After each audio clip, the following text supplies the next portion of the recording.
is Daily Blast Live. We're talking about what you're talking about. Real, honest, entertaining, live. DBL starts right now. 3, 2. Oh boy, welcome to Daily Blast Live. It's Monday, September 14th.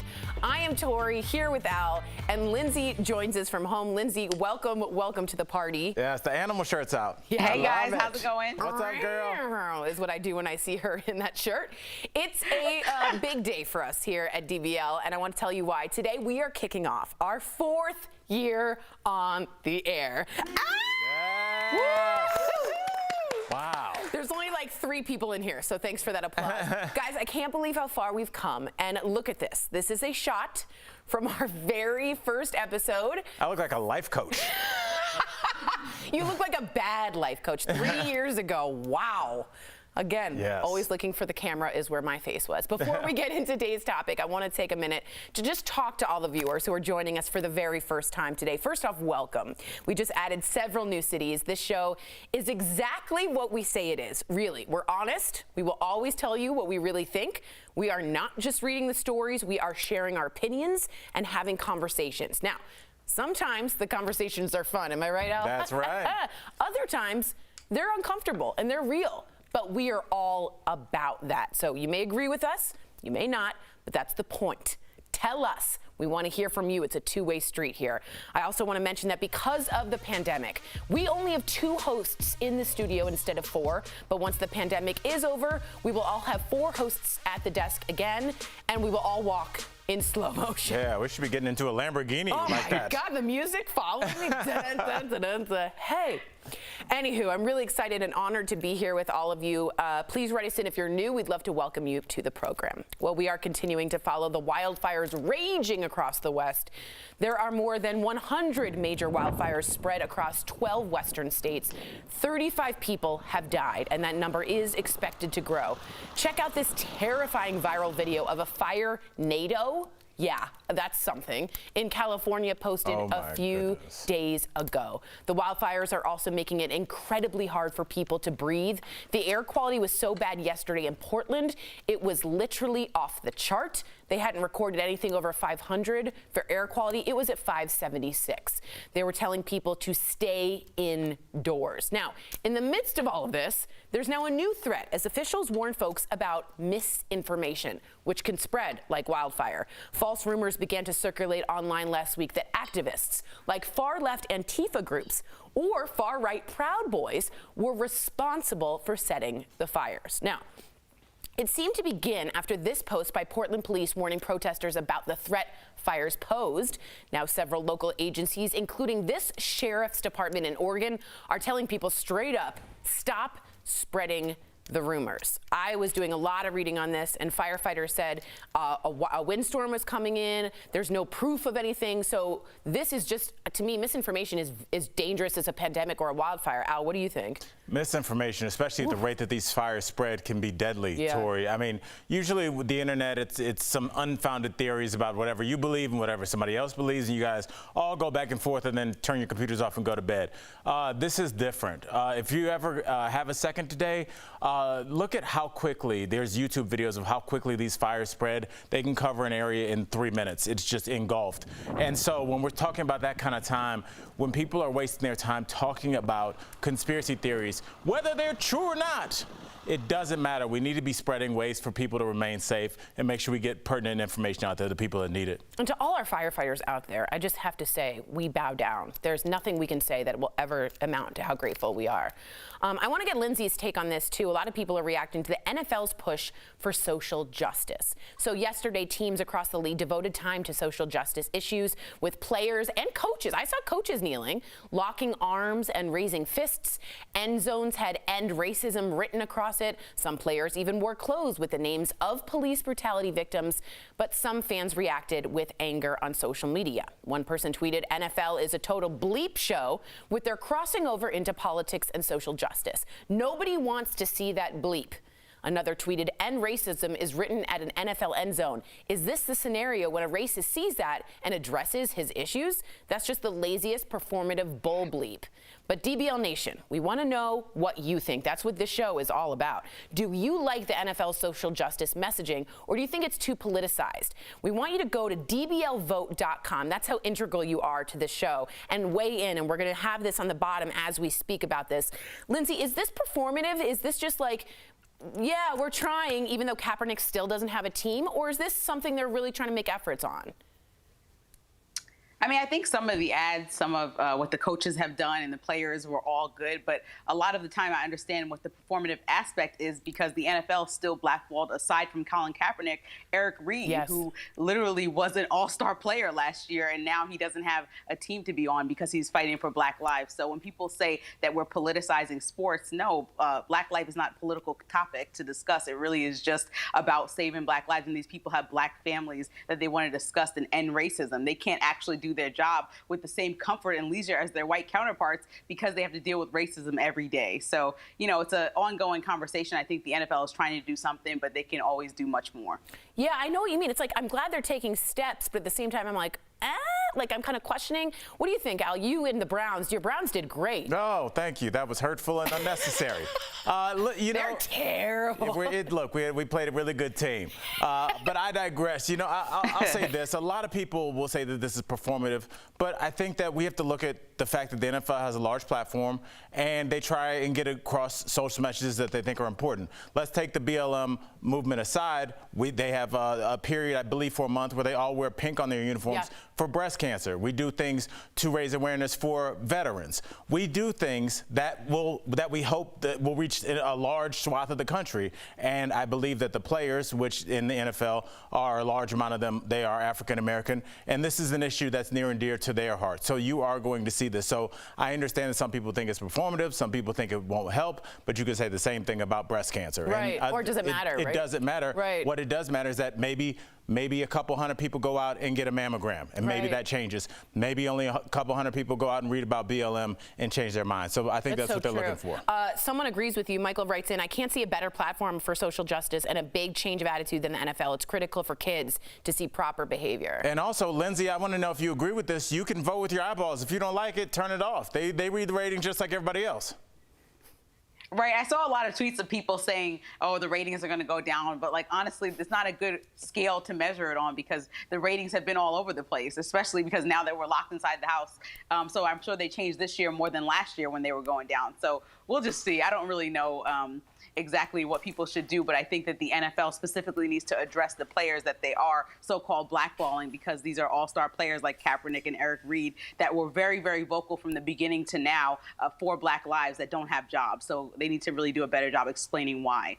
I loved also that you said, Lindsay, and I want to know your take real quick, Al, that Black Lives Matter isn't political. I don't think it's just, I thought that was really well said. Right. I mean, you know, people said that Kaepernick was making a political statement when he first kneeled years ago, and then we watched a man be executed by a police officer on television. That's an irrefutable fact. Kneeling on him. Yes. So, like, that's one of the things that we cannot brush aside. There's no rhetoric that can take away from what we saw. So in the end, Kaepernick was vindicated from any wrongdoing that somebody else may have thought he was doing, not myself. But we showed that his raising awareness made us kind of prepare for that moment, which became the BLM movement. One of the biggest movements we've ever had in history. Definitely. Linda, okay, let's just get to our megaphone. 63% of you do feel it's too political. 37% say they like it. Interesting majority. Let us know in detail on Facebook and YouTube. Lindsay, don't go away. Coming up on DBL, our medical expert, Dr. Payal Kohli, is back with more answers to COVID-19 questions. Then what will Hollywood look like post-pandemic? And will they replace Chadwick Bozeman as the Black Panther? Entertainment Tonight host Kevin Frazier spills the tea. My boy. Later, ghosts caught on camera. Everything to talk about at one of the most historic spots in the entire country. As we kick off our 4th year of DBL, we're doing it in a way we never expected, with the majority of our staff working from home. We can't thank them enough. We'll be right back.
Welcome back to DBL. Let's be honest, there can be a lot of wrong information out there these days, and we want DBL to be a place that you trust. Hi, Sharon. And that you have a place you hear facts, not fear. That's why we bring in our medical expert, Dr. Payal Kohli, to clear up any confusion about the pandemic. I'm not going to brag, but she's an MIT and Harvard medical school grad. Why do people say that? Why can't you brag about that? That's amazing. I know, but like, it's like, why do you have to be humble all the time? She deserves this, as well as a board certified in both internal medicine and cardiovascular disease. I'm just proud I could say those words. Welcome, doctor. We're so thankful that you've been with us and continue to be on season 4 of DBL. Welcome, welcome, welcome. Before we get to viewer questions, let's talk about this rally, the President Trump's rally in Nevada this weekend. There were thousands of people inside a warehouse. The state's governor called it reckless. What does science say? So, Tori, as a physician and as a scientist, I would not be doing my job if I didn't say that this type of a rally with lots of people gathered in an indoor space and not wearing masks increases the risk of spreading the virus. And because some people are going to catch the virus at the rally, some percentage of those people are going to die. And to be honest, it doesn't matter whether it's a political rally or it's a sporting event or it's a civil rights movement. Any kind of a gathering with large numbers of people gathered indoors without masks at a time like this is reckless and irresponsible. Fair. All right, our first viewer question comes from Terry. He says that he read that it's possible to get infected with COVID-19 more than once. Does that mean his middle schooler is only really safe at school when there's a vaccine, and do antibodies help?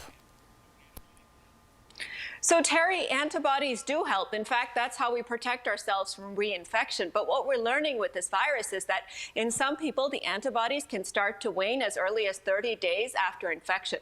And that's why we've seen a few people, very few, have cases of reinfection. So we'll have to wait and see how long the antibodies from the vaccine last once the vaccine becomes available. But we may need booster doses of the vaccine as well. But I have to say, Terry, one way that your middle schooler can keep himself or herself safe is wash your hands, wear your masks, and do the physical distancing, because we know that that works. That's great. I taught 7th grade for 5 years. Those are 3 big asks.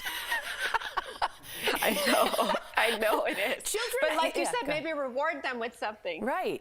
Reward them with something. Bribe them. They're like very sticky. Kids are sticky creatures. Yes. Our last viewer question was sent in by Molly. She writes, now that flu season is here, how do you know if you need to check yourself into the hospital? I'm usually the type to tough illness out at home, even if I have a fever. Doc, you've told us that you want to almost try and stay at home, right? Unless you have to go to the hospital. That's right, Tori. So for the large majority of people, Molly, you probably will be able to recover at home, whether you have the flu or whether you have COVID-19. But there are some warning signs that you should watch out for. So severe shortness of breath is a big one. If you're having trouble catching your breath or getting words out, that's a huge one. Really high fever, so anything higher than 103.5, you should probably call your doctor. Inability to eat or drink. So if you're having trouble eating or drinking, or if your family members are noticing that you may be acting different, acting lethargic, or acting confused. Those are all warning signs. Okay, it's very important to know. And I just want to say, Dr. Kohli's really become one of us. She's part of our team. She and is. You know, I'm also a doctor. So like the fact that I let her come on, I think it's big of me. It's true. That's a lie. Thank you so much, Doctor. We love you, Doc. You'll be back tomorrow. We'll be right back. You're not a doctor. Kind of. Nope. Ladies, what's the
Welcome back to DBL. Kevin Frazier, longtime friend of the show, is celebrating the milestone of the launch of the 40th season. That's right, the 40th season of Entertainment Tonight.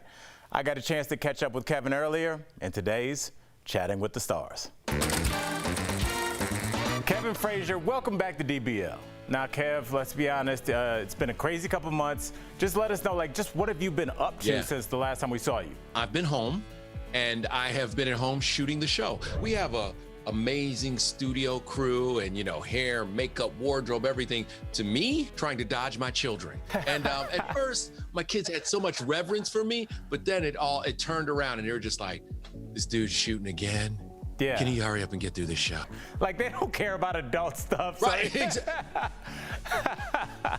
Kids just don't care. They're like, look, you're on the TV. Could you turn to SpongeBob, please? Exactly. It's way more important than you. This pandemic will do that to everybody. And, obviously the pandemic has been good and kind of shown us funny things, but it's also made us deal with horrible situations like the George Floyd situation and be at home and kind of all experience it together. You went to his memorial. Can you tell us what it was like to be there? Yeah. It was an amazing moment in time because it was one of the first times where I've ever seen a city stop and so many young people, some black, most white, who were there to support this change, this cause, and they understood it, and they came to listen, and they wanted to hear and understand how they could play a part in changing the world and making it a more fair and equitable place. Seeing the stars there, Kevin Hart, Tyrese, Ludacris, Will Packer, but it was bigger than the pandemic. This was a moment. Interesting year, to say the least. We've asked our viewers this question, so Kevin, I have to ask you too. Should the late, great Chadwick Bozeman be replaced as Black Panther, or should the franchise end where it is now? I don't think the franchise should end. I think that if you follow the storyline forward in a creative way, and Letitia Wright becomes the Black Panther as she did in the comics, it works, but I don't think you replace Chadwick. You figure out a way to honor him and fit his passing into the storyline. If you remember, with Fast and Furious, they figured out a way to move forward after Paul Walker passed away. Hollywood has obviously taken a pandemic, but some productions are still underway, even blockbusters like Jurassic World Dominion. So what do you think post-COVID Hollywood could look like? Will it look like you still in your house? We were invited to a set in Puerto Rico, but we were like, we're not going. I have a very good friend starting a movie today in Toronto. He had to fly up to Canada and quarantine for 2 weeks in a hotel room. They track you by your phone. There's no hanging out. There's no going out. You're eating room service, and if you walk out, you start your 2 weeks again, over again. The process will be longer. Movie making will get harder, but we need movies coming through the pipeline right now. We're running dry. We're running out of content. And so it's very important that, everything gets working again, but in a very safe way. And that's the thing. There's enough movie magic out there that you can fix it and you can cheat things and you can green screen them, but we have to get moving again. Before we wrap up, let me just say this. We got to talk about the milestone. My brother, Entertainment Tonight, is celebrating 40 seasons. Let me say that again so everybody hears it. 40 seasons. How are you feeling right now? Old. No, thankfully I wasn't here for all 40, but I've been here for a long run since 2004. And look, it is amazing to be able to sit in this seat at the program that is considered the gold standard, that the entertainment news business all comes from this place right here. So it's never lost on me the privilege or the honor to be here, and we have so many special things planned for this 40th season. We will not let the pandemic rain on our parade. Big interviews, big stars, and lots of big exclusives. Kevin, I don't know how this is going to hit you, but look, you've been an inspiration in my career. I consider you one of the all-time greats already. You do your job with dignity and class, and you're hilarious. I just want to thank you on behalf of everybody. Thank you for being in our living rooms all these years, and it will continue because I want you guys to all remember not to miss Kevin on Entertainment Tonight. Kevin, thanks so much for chatting, and we'll see you guys real soon. We'll be right back. Promotional consideration is brought to you by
Welcome back to DBL. Before we go, we've got some spooky video to share. You have to say it like that. Check out this video that appears to show two ghost-like figures. What is that? It was shot last week at the Gettysburg Civil War site, where more than 46,000 soldiers lost their lives. It's thought to be one of the most haunted places in America. I mean, that looked real. I know you don't believe it. It looked like a real raccoon. It's a shadow of a raccoon. It was a bipedal. It's not a raccoon. Yes, that's how it moves. And also, like, it's shaky. And first of all, who would be filming right there? What are you filming? At night. Yeah, exactly. Why is the camera on right there, Lindsay? Talk to me. It's a fair point. I'm just like, I feel like I can't ever understand these things because I'm like squinting, really trying to find the ghost. Like, because they're not real, like, again, Lindsay. one of those things. Yeah. So I'm just trying to make it resonate, and I'm trying to be scared because I'm easily scared, but that one didn't do it. That one was like kind of like a haunted mansion at Disneyland. We got a couple of comments I wanted to say. Pat said, I love your show. I record it every day. Did I say I love your show? Oh, thank you, Pat. And a lot of people writing in saying they've started from the first season till now, and That's they're just crazy. glad to be They've with seen us grow up. I know. I haven't grown up. Not at all. DBL's new every day. We'll see you same time, same place tomorrow. Bye, Lindsay.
About today on Daily Blast Live.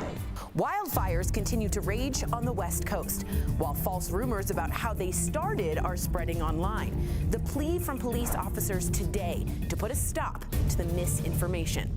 The NFL takes a stand on social justice, but some are saying it's too late. Do you agree with the organization's new movement, or is it just all politics?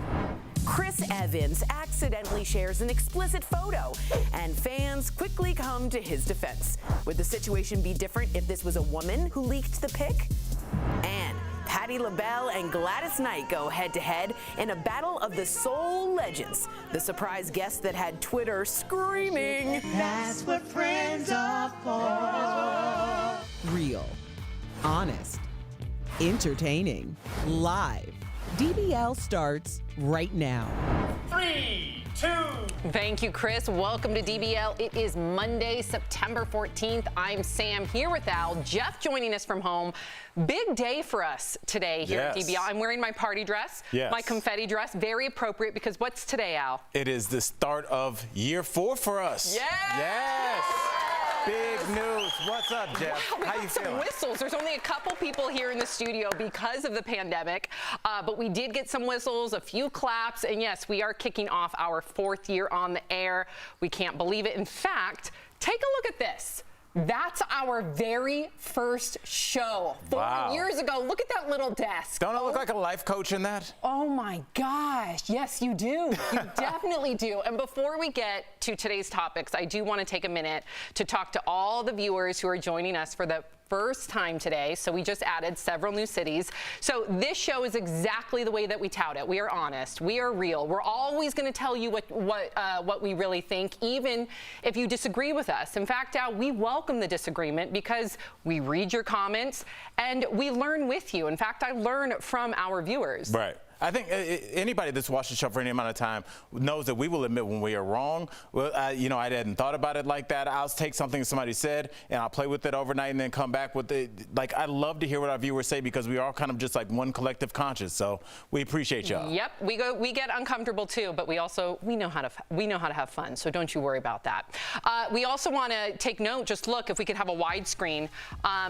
In our studio right now, it's just 2 hosts, so it's just Al and I.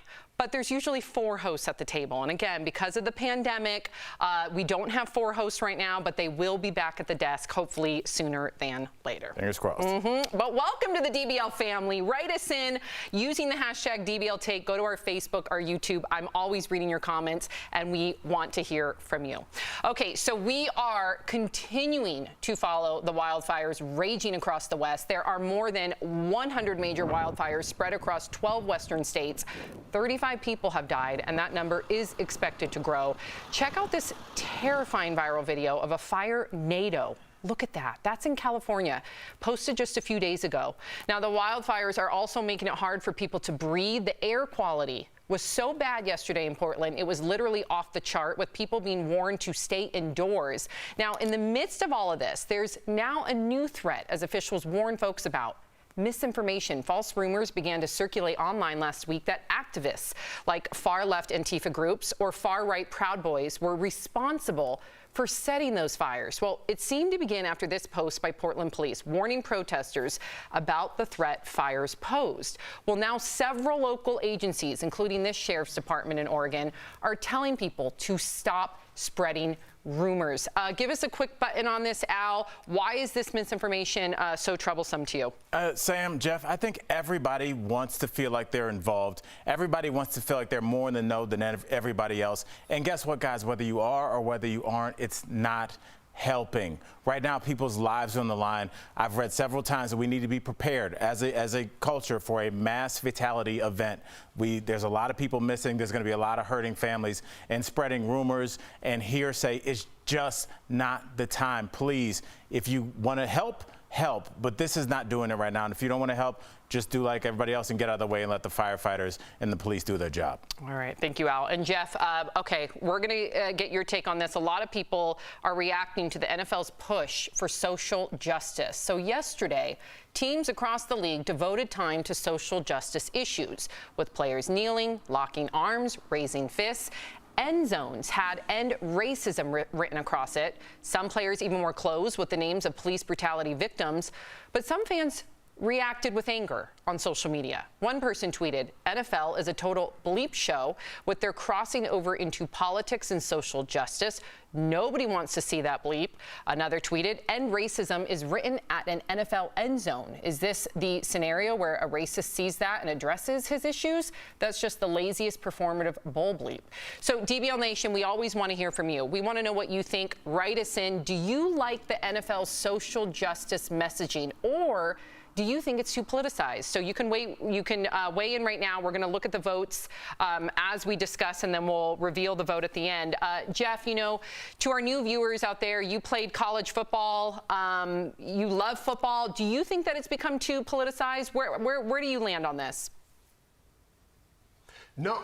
You know what's so weird, Sam? I thought it was a beautiful thing. I love that some of the players kneeled if they wanted to, and some of the players stood if they wanted to. I think it's respect on both sides, and that's what sports in general does, not just football. For me, it was football. But the unity in that locker room, the unity with that team, something that I learned growing up, and the unity of those guys on the field together, it's a beautiful thing. And then you get this negativity online of all these people saying, "Oh, I'm not going to watch the NFL." You're still going to watch the NFL, and you should be happy that they even have a season, because if they didn't, you'd be complaining about something else. You'd be complaining why they can't get on the field. Well, they are on the field, and they're all in unity.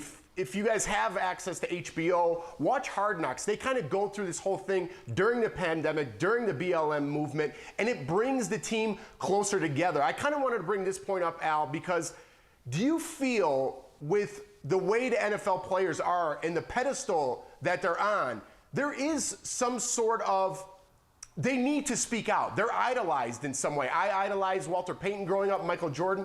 They need to be a voice. So is there any pressure for them, you think, to be a voice? Jeff, I think there is. And I'll tell you what, I mean, you and I have talked a lot about how there's sayings that have been around for a long time and they're around for a reason because they make sense.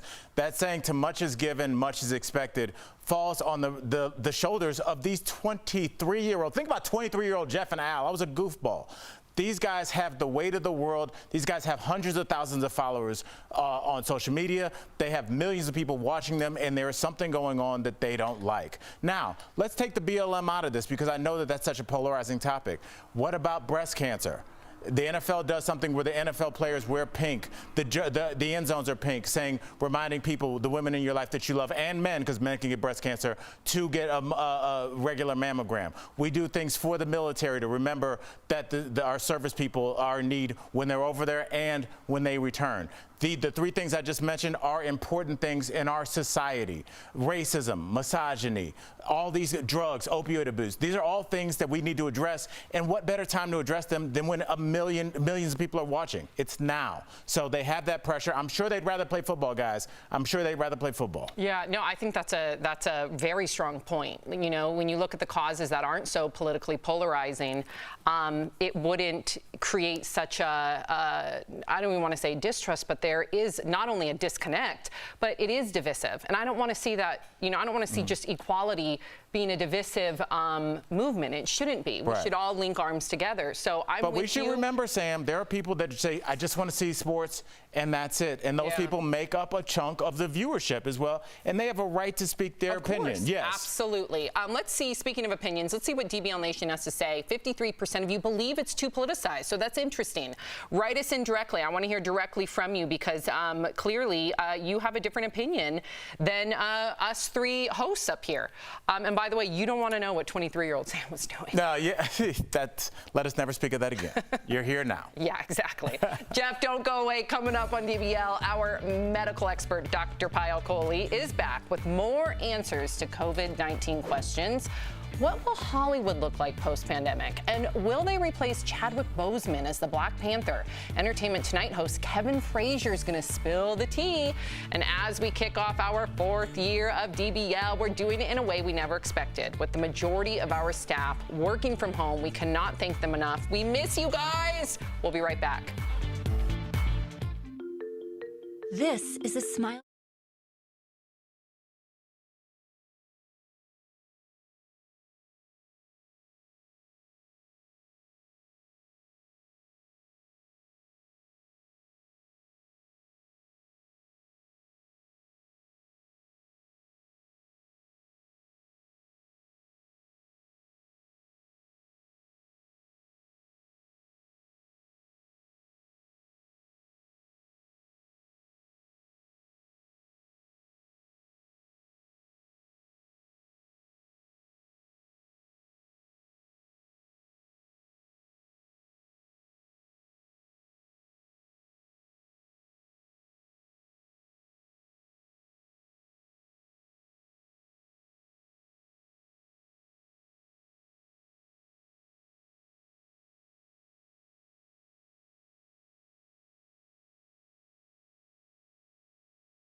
Welcome back to DBL. Let's be honest, there's a lot of wrong information out there these days. That's why I'm here. Well, that's why Dr. Coley's here too, but you too, you as well, Al. We want DBL to be a place you hear facts, not fear. So we're going to bring in our medical expert, Dr. Payal Coley, to clear up confusion about the pandemic. Hey, Doc. She is a MIT and Harvard Medical School grad, not too shabby right now. That's all right. Yep, as well as a board certified in both internal medicine and cardiovascular disease. Again, welcome. Now, before we get to our viewer questions, let's talk about the president's rally in Nevada this weekend. Thousands of people packed inside a warehouse to hear him speak. What do you make of this sight? I see some masks, but not everybody wearing their masks. So, I really want to talk about the scientific facts here, you guys, and not make this about politics, because everything nowadays appears to be about politics. So let's talk about the science. The science tells us that this virus spreads 19 times more efficiently indoors than it does outdoors. The science tells us that it spreads by direct person-to-person contact, and masks reduce but not eliminate that risk of transmission. And the science tells us that a vast majority of people, 40% of people or so that are spreading this virus, are asymptomatic. So you put all that together, you've got a perfect recipe here at this kind of a rally for an outbreak. And it's not just an outbreak, but potential to become a super spreader event where these people are not just putting themselves at risk, but also taking the virus back to their communities. So I have to say, based on the science, having an event like this in a climate like we're in is dangerous, and it's highly irresponsible and reckless.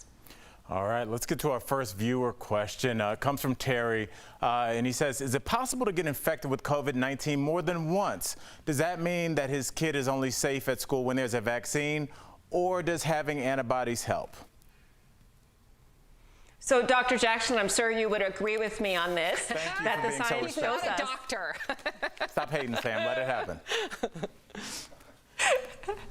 The science tells us that the antibodies can start to wane as soon as 30 days after infection. And so it is possible to have some rare cases of reinfection. Now, we'll have to wait and see after the vaccine how long the antibodies last. But I have to tell you, Terry, you need to tell your son or daughter, wash your hands, wear your masks, and keep that physical distance, because those are ways we can keep ourselves safe for sure. Great advice. So our last viewer question was sent in by Molly. She writes, now that flu season is here, how do you know if you need to check yourself into the hospital? I'm usually the type to tough out an illness at home. That's a good question. Even if I have a fever. That is a fantastic question, because I'm the same way.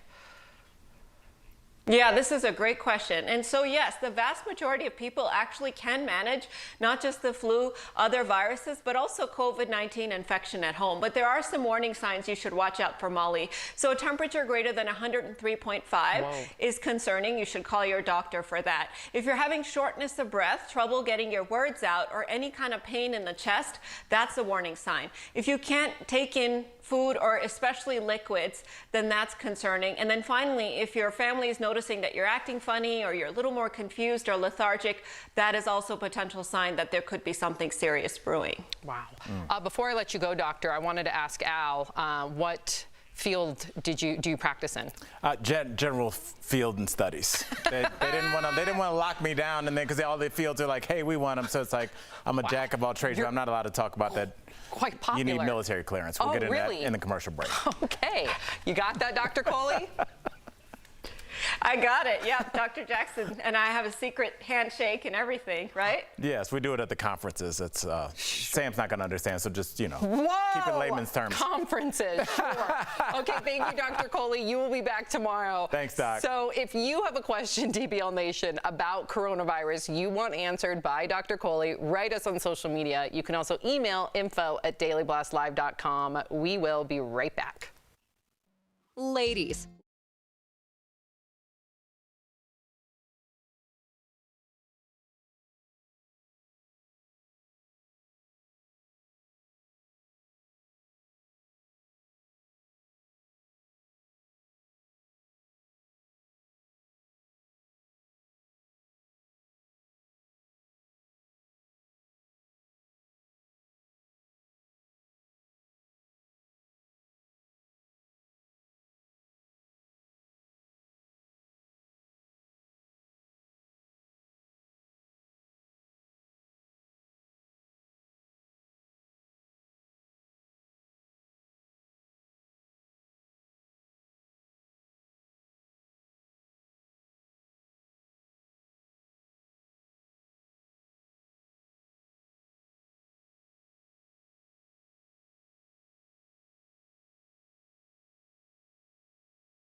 Welcome back to DBL. Kevin Frazier, longtime friend of the show, is celebrating the milestone launch of the 40th season. That's right, you heard me, the 40th season of Entertainment Tonight. I got a chance to catch up with Kevin earlier in today's Chatting with the Stars. Kevin Frazier, welcome back to DBL.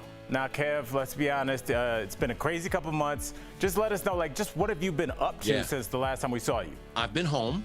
And I have been at home shooting the show. We have a amazing studio crew and, hair, makeup, wardrobe, everything. To me, trying to dodge my children. And at first, my kids had so much reverence for me, but then it turned around and they were just like, this dude's shooting again. Yeah. Can you hurry up and get through this show? Like, they don't care about adult stuff. So. Right. Kids just don't care. They're like, look, yeah, you're on the TV. Could you turn to SpongeBob, please? Exactly. He's way more important than you. This pandemic will do that to everybody. And, obviously the pandemic has been good and kind of shown us funny things, but it's also made us deal with horrible situations like the George Floyd situation and be at home and kind of all experience it together. You went to his memorial. Can you tell us what it was like to be there? Yeah. It was an amazing moment in time because it was one of the first times where I've ever seen a city stop and so many young people, some black, most white, who were there to support this change, this cause, and they understood it, and they came to listen, and they wanted to hear and understand how they could play a part in changing the world and making it a more fair and equitable place. Seeing the stars there, Kevin Hart, Tyrese, Ludacris, Will Packer, but it was bigger than the pandemic. This was a moment. Interesting year, to say the least. We've asked our viewers this question, so Kevin, I have to ask you too. Should the late, great Chadwick Bozeman be replaced as Black Panther, or should the franchise end where it is now? I don't think the franchise should end. I think that if you follow the storyline forward in a creative way and Letitia Wright becomes the Black Panther as she did in the comics, it works, but I don't think you replace Chadwick. You figure out a way to honor him and fit his passing into the storyline. If you remember, with Fast and Furious, they figured out a way to move forward after Paul Walker passed away. Hollywood has obviously taken a pandemic, but some productions are still underway, even blockbusters like Jurassic World Dominion. So what do you think post-COVID Hollywood could look like? Will it look like you still in your house? We were invited to a set in Puerto Rico, but we were like, we're not going.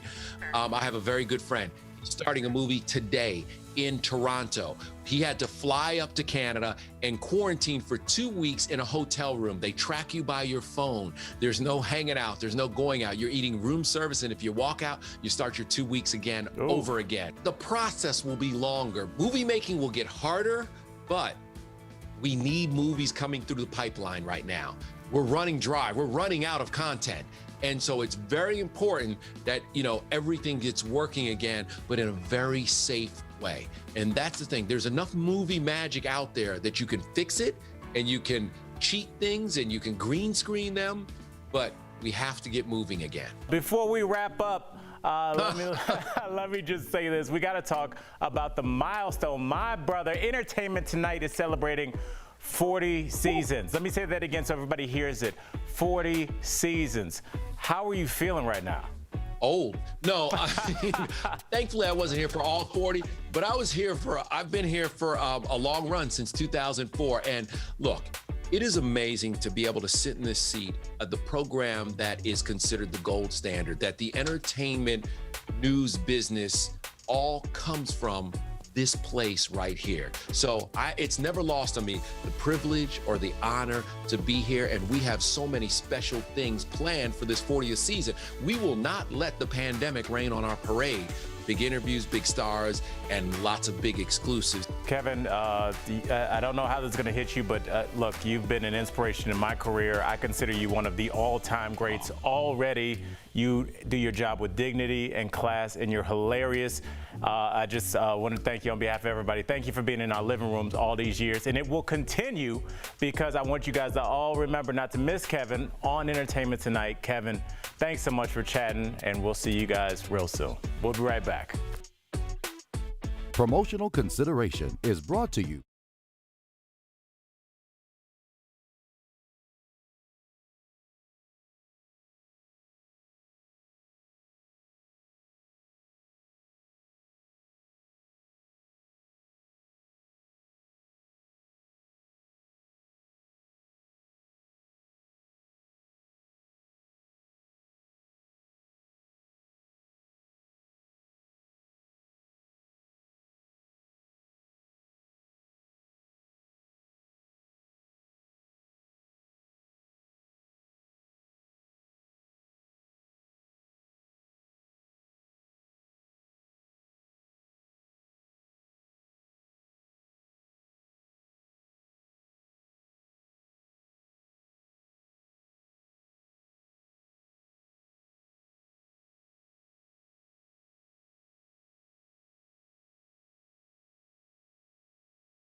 Welcome back to DBL. We love sharing your comments, and many of you disagreed with us regarding the NFL. And again, we welcome the disagreement. So we have Jane on Facebook. If the NFL wants to have an opinion on social justice, that is fine. However, leave it off the stage.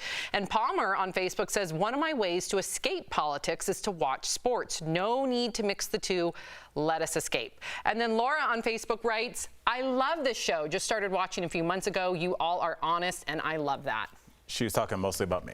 Oh gosh, Dr. Al over here. If you're sticking around, here's what's coming up on DBL. Avengers star Chris Evans accidentally leaks a naughty photo on social media. And backlash grows against a Netflix movie many are calling child pornography. DBL's new every day. We'll be right back.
Blast Live. We're talking about what you're talking about. Real, honest, entertaining, live. DBL starts right now. 3, 2. Welcome to DBL. I'm Sam here with Al. Jeff joining us from home. Oh yeah. So as you may have heard, because some of you are already writing in, don't worry, we're covering it. Chris Evans accidentally shared a nude photo on Instagram over the weekend. The Captain America actor posted a video of some friends playing a game, which ended with a shot of his camera roll. That included a nude picture. Yeah, the video was quickly deleted. Chris's brother made fun of the mishap, tweeting, was off social media for the day yesterday, so what I'd miss. Some fans were sympathetic, posting pics of Chris and his dog rather than sharing a screenshot of the image. But actress Kat Dennings tweeted, the public respect for Chris Evans' privacy and feelings is wonderful. Wouldn't it be nice if it extended to women when this kind of thing happens? So, Al, do you think that this is a double standard? Yeah, it was a double standard I didn't even recognize. I mean, this is just an embarrassing thing, and I think a lot of people kind of empathize with Chris Evans because, you know, we all have social media and we all have these devices, but we don't know exactly what they do. Like, I have a friend of mine who's happily married and sent some photos to his wife, and she sent some back, and they didn't realize that they go to the family iPad that their kids use because they're on the family iCloud sharing plan. So the iCloud goes to all the computers? Yes, unless you disable that. And see, your confusion was their confusion, which was my confusion. So we have this technology, and we don't really understand. So I think a lot of us saw a little bit of us in Chris Evans. Or a lot of us. Jeff, did you, well, first of all, I want your thoughts, Jeff. And second, did you know, I thought the cloud, I get it, it stores things, it's somewhere up there, whatever. But I didn't realize that it automatically goes to everyone's devices in the household. The photos rain back down. I didn't understand that it rained back down, Jeff. Yeah. If you have Apple everything, it goes to all your Apple devices, right? So if your kid has a little Apple iPad or you have an Apple like desktop, it's going to go on there unless you shut it off. So that's a good one, Al, to keep an eye on. But my question is, why do you have these pictures on your phone in the first place? We know what day and age we live in. We know having naked pictures of you, especially if you're a superstar like Chris Evans. Why are these on your phone? I don't understand it. Yeah, but listen, I fully understand where you're coming from because, yeah, you do want to be super cautious. And in this day and age, you should be super cautious. And I'm going to teach my children just that. However, listen, this happened to Kat Dennings, right? Kat Dennings was in a long-term relationship. She's the one that commented about the double standard. And then that whole hack happened. Do you remember that? Like a handful of years ago. And everybody blasted out her photo. Nobody was being sympathetic to her. Nobody was trying to like block the screenshots by posting pictures of her and her dog. So I agree with you with the double standard. But I think the conversation should be how do we prevent these hackers rather than don't post a photo. Well, I think, look, and we're starting year 4. Jeff, let me defend you really quickly. We're starting year 4. Surprise, and surprise. So I'm sure a lot of viewers are like, okay, Jeff, I'm sure. I remember arguing with Jeff in season 1 about this because I was like, no, take the photos, keep it spicy if you're in a long distance relationship. And Jeff was like, no, because once they get out, it's out of your control. And we have covered stories where people have been unfortunately a victim of revenge porn or something like this, and it does come once you take that photo and put it. But then you're blaming the victim. I get it. Like, I'm not going to put my purse in the front seat for everybody to see because then they're going to break my window and grab my purse. Right. Or at least it makes it more tempting. So I understand it. Believe me, I do. But I don't want the main narrative to be blaming the victim. No, you can victimize yourself like Chris Evans did. He's the one that victimized himself. I mean, it can be a mistake or on purpose, but either way, they're out there. Yeah, good point. I like the conversation. I love it that in 2020. No, I just love that in 2020, me saying don't take naked photos of yourself needs a defense. That's great. It's Fair pretty enough, common. Jeff, fair enough. Okay, so in another epic showdown, Patti LaBelle and Gladys Knight went head-to-head in a versus battle online. In the 3-hour duel, Patti and Gladys traded off performing their hits like Midnight Train to Georgia, If You Ask Me To, and Lady Marmalade. And at one point, Patti hit the high note singing, oh my God, that gives me chills, singing Over the Rainbow, kicked off her shoes, of course, one of her signature moves in concerts. But the big surprise, you guys, Dionne Warwick joined the ladies at the end. Watch. Good times and bad times, I'll be on your side forever. That's what friends are for. That's the truth. Ooh, Jeff, I was jamming out over here. What the viewers didn't see and what Jeff didn't see was Salty Al was giving a grimace. Own it. No, look, this show, there was a moment where I feel like that it was a little pitchy, but I have an overall compliment. You know, don't frame me. First of all, Dionne Warwick's from Cleveland, so I'm not even gonna hate. But I'm just saying there was a weird moment that something wasn't you're going to focus on that one No, I was going to focus on the good. And this is what I was going to say about that versus battle, Sam and Jeff. A lot of times rappers, this started with rappers, where they just kind of play their own songs and bop their head. This is the first verses I've seen where they sang live. This is the first one ever. So they deserve all the props for that because no one's done that. That's true. And Jeff, if you could pick any 2 artists to be the next 2 artists to go head-to-head, who would you pick? I don't know. You got to prep me on these. Pick 2 artists to go head-to-head. Yes, just come on. Just wing it. Wing it. Justin Bieber and Jason Mraz. Ooh, that's actually really good. Yeah. Really, really good. What about you? See, I'm thinking it's the first 2 artists. I'm going to steal from Jeff and just think, I think the Backstreet Boys versus, who's the other one? NSYNC? NSYNC, Battle of the Boys. Yes, because they have 2 rabid fan bases. They were kind of around the same time, and they have the same genre. Ooh. So I think, Jeff, who would you take in that versus battle? NSYNC versus Backstreet Boys. Backstreet Boys. I'm a little biased here because I'm buddies with Lance Bass, so I got to go in sync with this one. Okay. Yeah. All right. Sam, do you know who has more hits? I don't know. I'm not. Yeah. Let me check my Rolodex. I thought you. Excuse me. Boy band facts in my I didn't bring up 2 obscure road bands from the 80s. Oh these are. I thought you were a fan. I forgot you're a grunge girl. Yeah, I'm more grunge, metal, punk, but yeah, let me check that for you. Boop, boop, boop, boop, boop, and let me give you the facts. You also have a phone there, too, so you could... Okay, let me waste time by Googling that. Good TV. You're looking up stuff on Google. Some politicians, well, are weighing in over a controversial French film on Netflix. Cuties tells the story of an 11-year-old girl who rebels against her parents and joins a free-spirited dance crew. But the film has been under fire over claims it over-sexualizes young girls.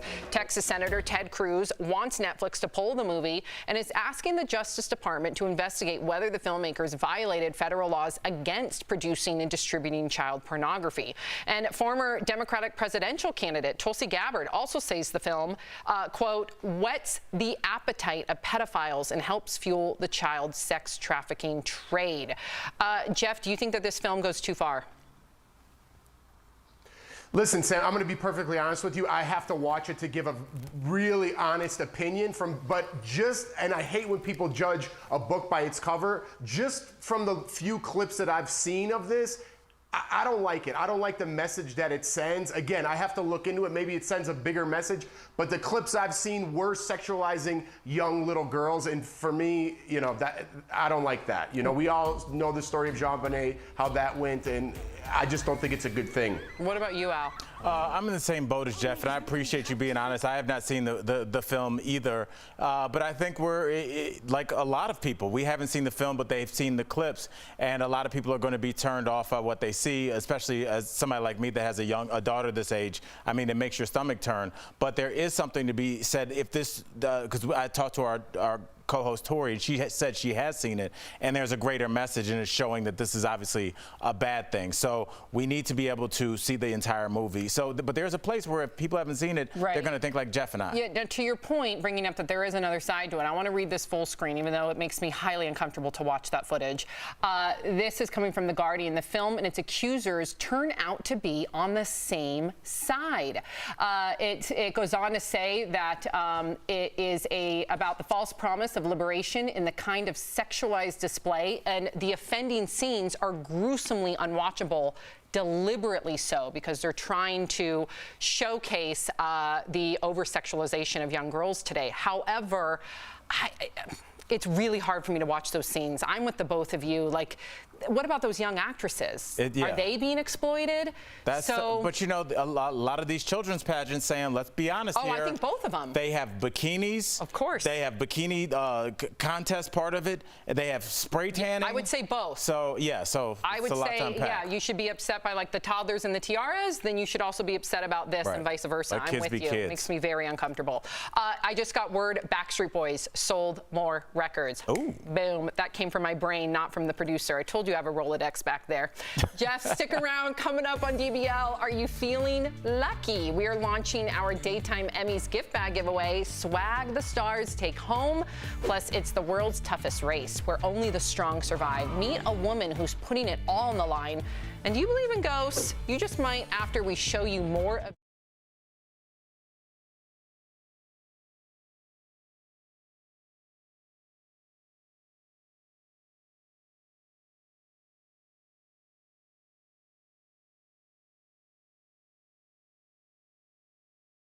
I've been told it's too big. I've been asked, is it real? I've been told there is too much. I've been told it blocks people's view. It's the new campaign to end the age-old problem of hair discrimination. Tomorrow on DBL. My shift is done, but not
Welcome back to DBL, the world's toughest race. Eco Challenge Fiji isn't for everyone in Amazon Prime's new 10-part series.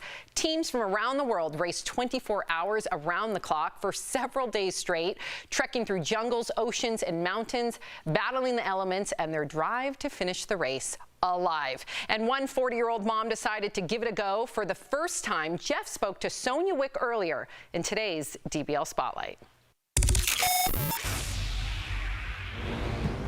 671 kilometers. Oh my God. And it is so hard.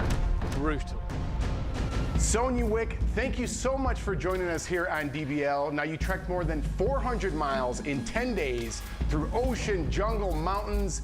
It seems absolutely grueling. What made you want to do the world's toughest race? Ooh, well, I had watched Eco Challenge when I was a young girl, and when they put out this version of the race, they said that it was the race that eats Iron Man for breakfast. And that's my background, is as an Ironman athlete, and so I just felt called out. Now, Sonia, in the second episode, we see you experience a panic attack, is what I think I would call it. It's so hard. Have you ever experienced anything like that before? Yeah, I have a history of panic attacks, debilitating panic attacks, and in episode 2, I got really hot and really behind on my hydration and my nutrition, being responsible for the navigation of the team and also the steering of our boat. I neglected my self-care and I got really behind. So as we pulled into that checkpoint, I was really low and I had to figure out where we were going, and I wasn't really functioning, and I had kind of just a less a panic attack and more just kind of a total meltdown. I don't know. That brings me to my next question. I was on Amazing Race, so I know the feeling of the adrenaline. Trust me, nothing like World's Toughest Race at all. How do you put yourself together mentally after something like that happens? Because that's part of the challenge, being there physically as well as mentally. It's a team race, so the teamwork aspect of it is really important. And when you get down, luckily we had James Lawrence on our team who's great with mindset, and he reminded me over and over and over again that you have to change your thoughts. You have to be aware of the negative thoughts that you're having, and you have to find ways to transform those into maybe not positive thoughts, but at least neutral thoughts that aren't going to drag you down. How did you take what you've learned from your experience in World's Toughest Race into your real world experiences right now? Oh, that's such a great question. I think one thing I learned in the race is that you have to embrace what is right now in the moment and work on what you can control in this moment. If you're pushing your bike through shin-deep mud, it doesn't matter the navigational mistake that you made 10 hours ago. It doesn't matter the whitewater rafting section that you're scared to death about that's coming up. All that matters right now is the mud and how you process and conceptualize the mud. And I think that's really the lesson that I've been able to take through these darker, harder times, is that you have to work the day you're in. I know when I'm out here, there's no reason not to believe that I am capable. I love it. I love it. Sonia, thank you so much for joining Daily Blast Live today. I love hearing your experiences. Thank you for having me. It's been an honor. If you guys want to see Sonia in action, catch the World's Toughest Race Eco Challenge Fiji on Amazon Prime. Thanks, Sonia. We'll be right back, everybody. We all know that movement is like medicine, but getting the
Welcome back to DBL. So unwinding and relaxing seem impossible to do these days, but we want to help. That's why we're giving away thousands of dollars in luxury goods. Here's our Stephanie Jones with details on our Daytime Emmys gift bag giveaway. I'm so excited because right now I've got the official gift bag for the Daytime Emmy Awards. All of these fabulous luxury products that you see were this year's party favors given to Hollywood stars and guests.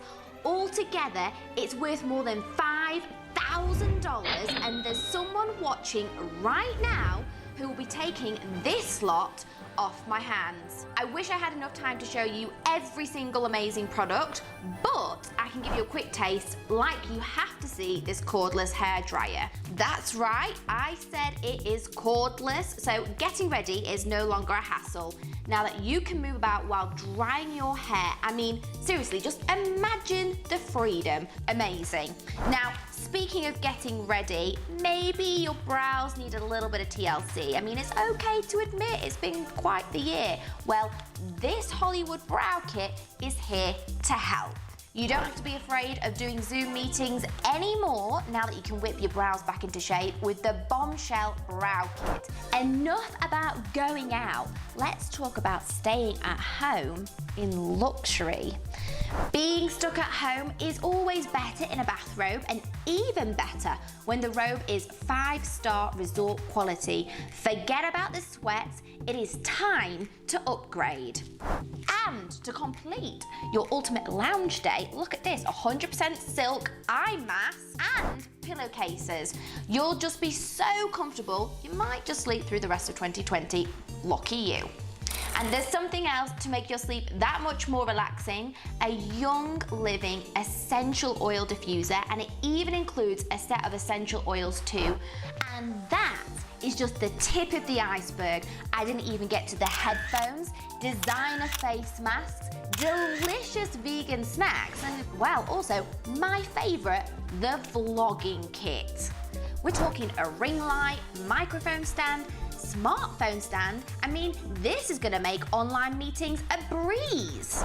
I want all of this and so much more to be yours.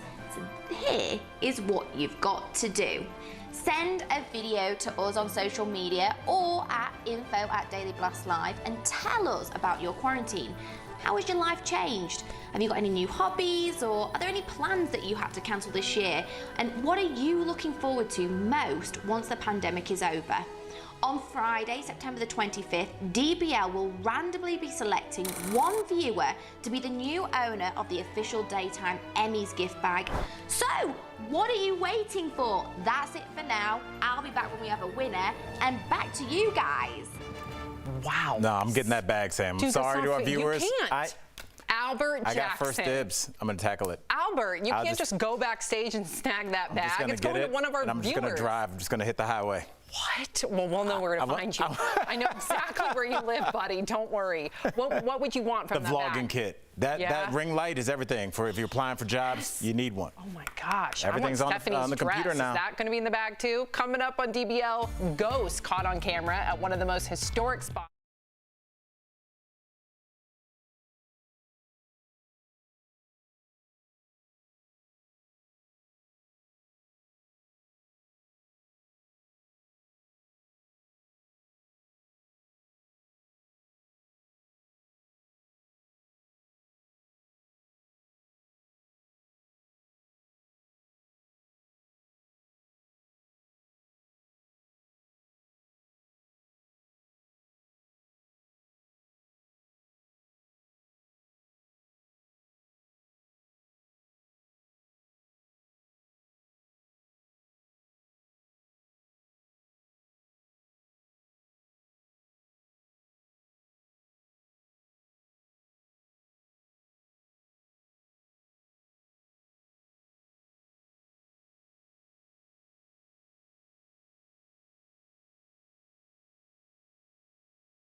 Here we go. We've got some spooky video to share. So check out this video that appears to show two, oh my God.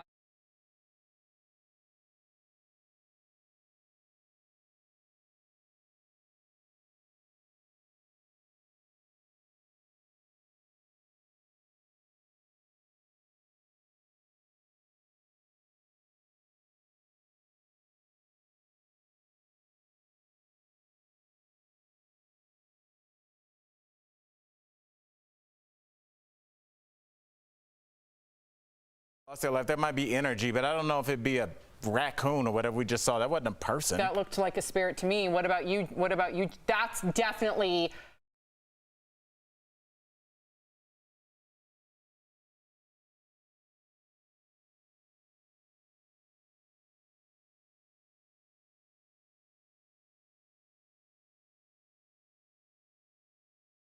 Time, same place. Bye, guys.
Live.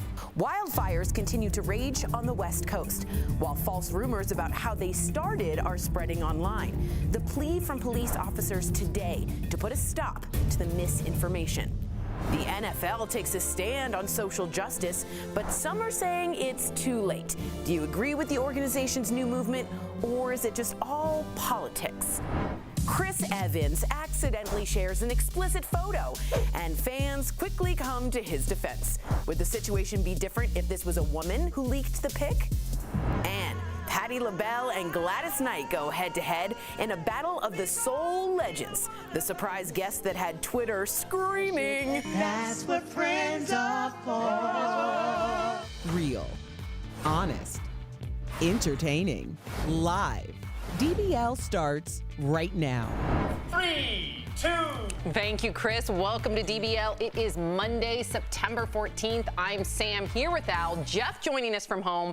Big day for us today here at DBL. I'm wearing my party dress, my confetti dress. Very appropriate because what's today, Al? It is the start of year 4 for us. Yes!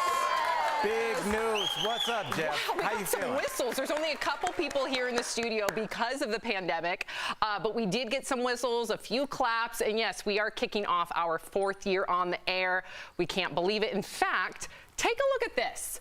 That's our very first show. 4 years ago. Look at that little desk. Don't I look like a life coach in that? Oh my gosh. Yes, you do. You definitely do. And before we get to today's topics, I do want to take a minute to talk to all the viewers who are joining us for the first time today. So we just added several new cities. So this show is exactly the way that we tout it. We are honest. We are real. We're always going to tell you what we really think, even if you disagree with us. In fact, Al, we welcome the disagreement because we read your comments and we learn with you. In fact, I learn from our viewers. Right. I think anybody that's watched the show for any amount of time knows that we will admit when we are wrong. Well, I hadn't thought about it like that. I'll take something somebody said and I'll play with it overnight and then come back with it. Like, I love to hear what our viewers say because we are kind of just like one collective conscience. So we appreciate y'all. Yep, we get uncomfortable too, but we know how to have fun. So don't you worry about that.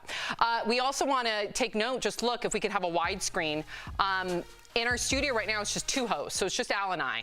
But there's usually 4 hosts at the table. And again, because of the pandemic, we don't have 4 hosts right now, but they will be back at the desk, hopefully sooner than later. Fingers crossed. But welcome to the DBL family. Write us in using the hashtag DBLTake. Go to our Facebook, our YouTube. I'm always reading your comments, and we want to hear from you. Okay, so we are continuing to follow the wildfires raging across the West. There are more than 100 major wildfires spread across 12 western states. 35 people have died, and that number is expected to grow. Check out this terrifying viral video of a fire NATO. Look at that. That's in California, posted just a few days ago. Now, the wildfires are also making it hard for people to breathe. The air quality was so bad yesterday in Portland, it was literally off the chart, with people being warned to stay indoors. Now, in the midst of all of this, there's now a new threat, as officials warn folks about. Misinformation. False rumors began to circulate online last week that activists like far-left Antifa groups or far-right Proud Boys were responsible for setting those fires. Well, it seemed to begin after this post by Portland police warning protesters about the threat fires posed. Well, now several local agencies, including this sheriff's department in Oregon, are telling people to stop spreading rumors. Give us a quick button on this, Al. Why is this misinformation so troublesome to you? Sam, Jeff, I think everybody wants to feel like they're involved. Everybody wants to feel like they're more in the know than everybody else. And guess what, guys? Whether you are or whether you aren't, it's not helping. Right now, people's lives are on the line. I've read several times that we need to be prepared as a culture for a mass fatality event. There's a lot of people missing. There's going to be a lot of hurting families, and spreading rumors and hearsay is just not the time. Please, if you want to help, but this is not doing it right now. And if you don't want to help, just do like everybody else and get out of the way and let the firefighters and the police do their job. All right. Thank you, Al. And Jeff, okay, we're going to get your take on this. A lot of people are reacting to the NFL's push for social justice. So yesterday, teams across the league devoted time to social justice issues, with players kneeling, locking arms, raising fists. End zones had "End Racism" written across it. Some players even wore clothes with the names of police brutality victims. But some fans reacted with anger on social media. One person tweeted, "NFL is a total bleep show with their crossing over into politics and social justice. Nobody wants to see that bleep." Another tweeted, "End racism is written at an NFL end zone. Is this the scenario where a racist sees that and addresses his issues? That's just the laziest performative bull bleep." So DBL Nation, we always want to hear from you. We want to know what you think. Write us in. Do you like the NFL's social justice messaging, or do you think it's too politicized? So you can weigh in right now. We're going to look at the votes as we discuss, and then we'll reveal the vote at the end. Jeff, to our new viewers out there, you played college football. You love football. Do you think that it's become too politicized? Where do you land on this? No. You know what's so weird, Sam? I thought it was a beautiful thing. I love that some of the players kneeled if they wanted to, and some of the players stood if they wanted to. I think it's respect on both sides, and that's what sports in general does, not just football. For me, it was football. But the unity in that locker room, the unity with that team, something that I learned growing up, and the unity of those guys on the field together, it's a beautiful thing. And then you get this negativity online of all these people saying, "Oh, I'm not going to watch the NFL." You're still going to watch the NFL, and you should be happy that they even have a season, because if they didn't, you'd be complaining about something else. You'd be complaining why they can't get on the field. Well, they are on the field, and they're all in unity. if you guys have access to HBO, watch Hard Knocks. They kind of go through this whole thing during the pandemic, during the BLM movement, and it brings the team closer together. I kind of wanted to bring this point up, Al, because do you feel with the way the NFL players are and the pedestal that they're on, there is some sort of, they need to speak out. They're idolized in some way. I idolized Walter Payton growing up, Michael Jordan. They need to be a voice. So is there any pressure for them, you think, to be a voice? Jeff, I think there is. And I'll tell you what, I mean, you and I have talked a lot about how there's sayings that have been around for a long time and they're around for a reason because they make sense. That saying, "to much is given, much is expected," falls on the shoulders of these 23-year-old. Think about 23-year-old Jeff and Al. I was a goofball. These guys have the weight of the world. These guys have hundreds of thousands of followers on social media. They have millions of people watching them, and there is something going on that they don't like. Now, let's take the BLM out of this because I know that that's such a polarizing topic. What about breast cancer? The NFL does something where the NFL players wear pink. The end zones are pink, reminding people, the women in your life that you love, and men, because men can get breast cancer, to get a regular mammogram. We do things for the military to remember that our service people are in need when they're over there and when they return. The three things I just mentioned are important things in our society.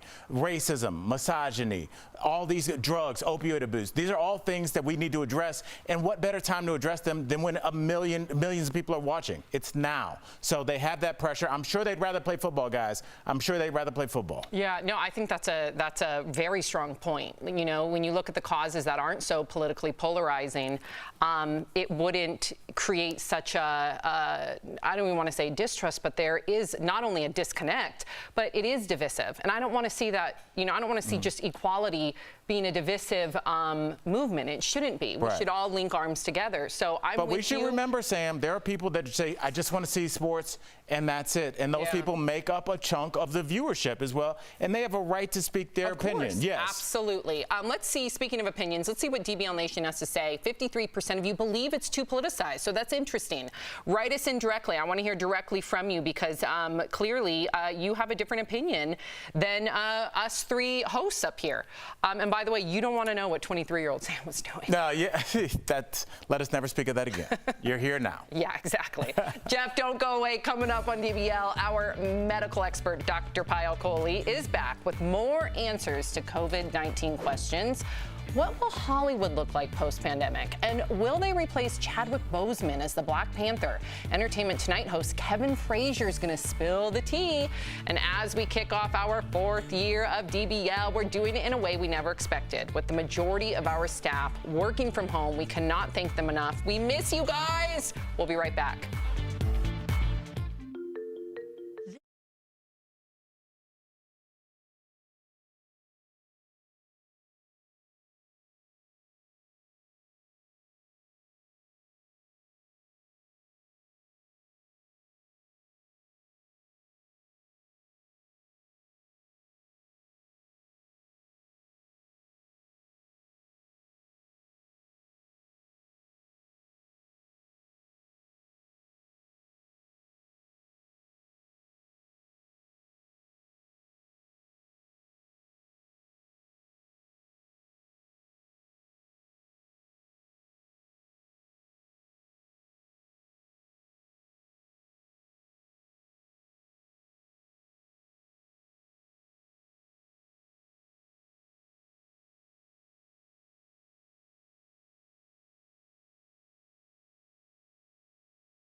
Of wrong information out there these days. That's why I'm here.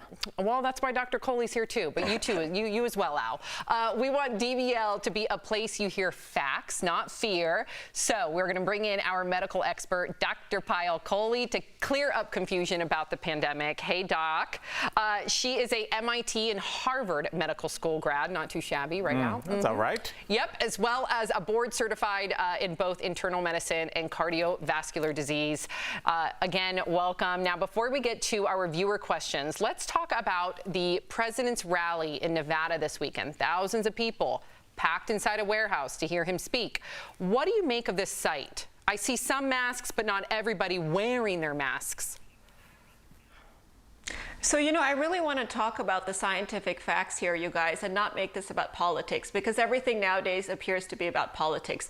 So let's talk about the science. The science tells us that this virus spreads 19 times more efficiently indoors than it does outdoors. The science tells us that it spreads by direct person-to-person contact, and masks reduce but not eliminate that risk of transmission.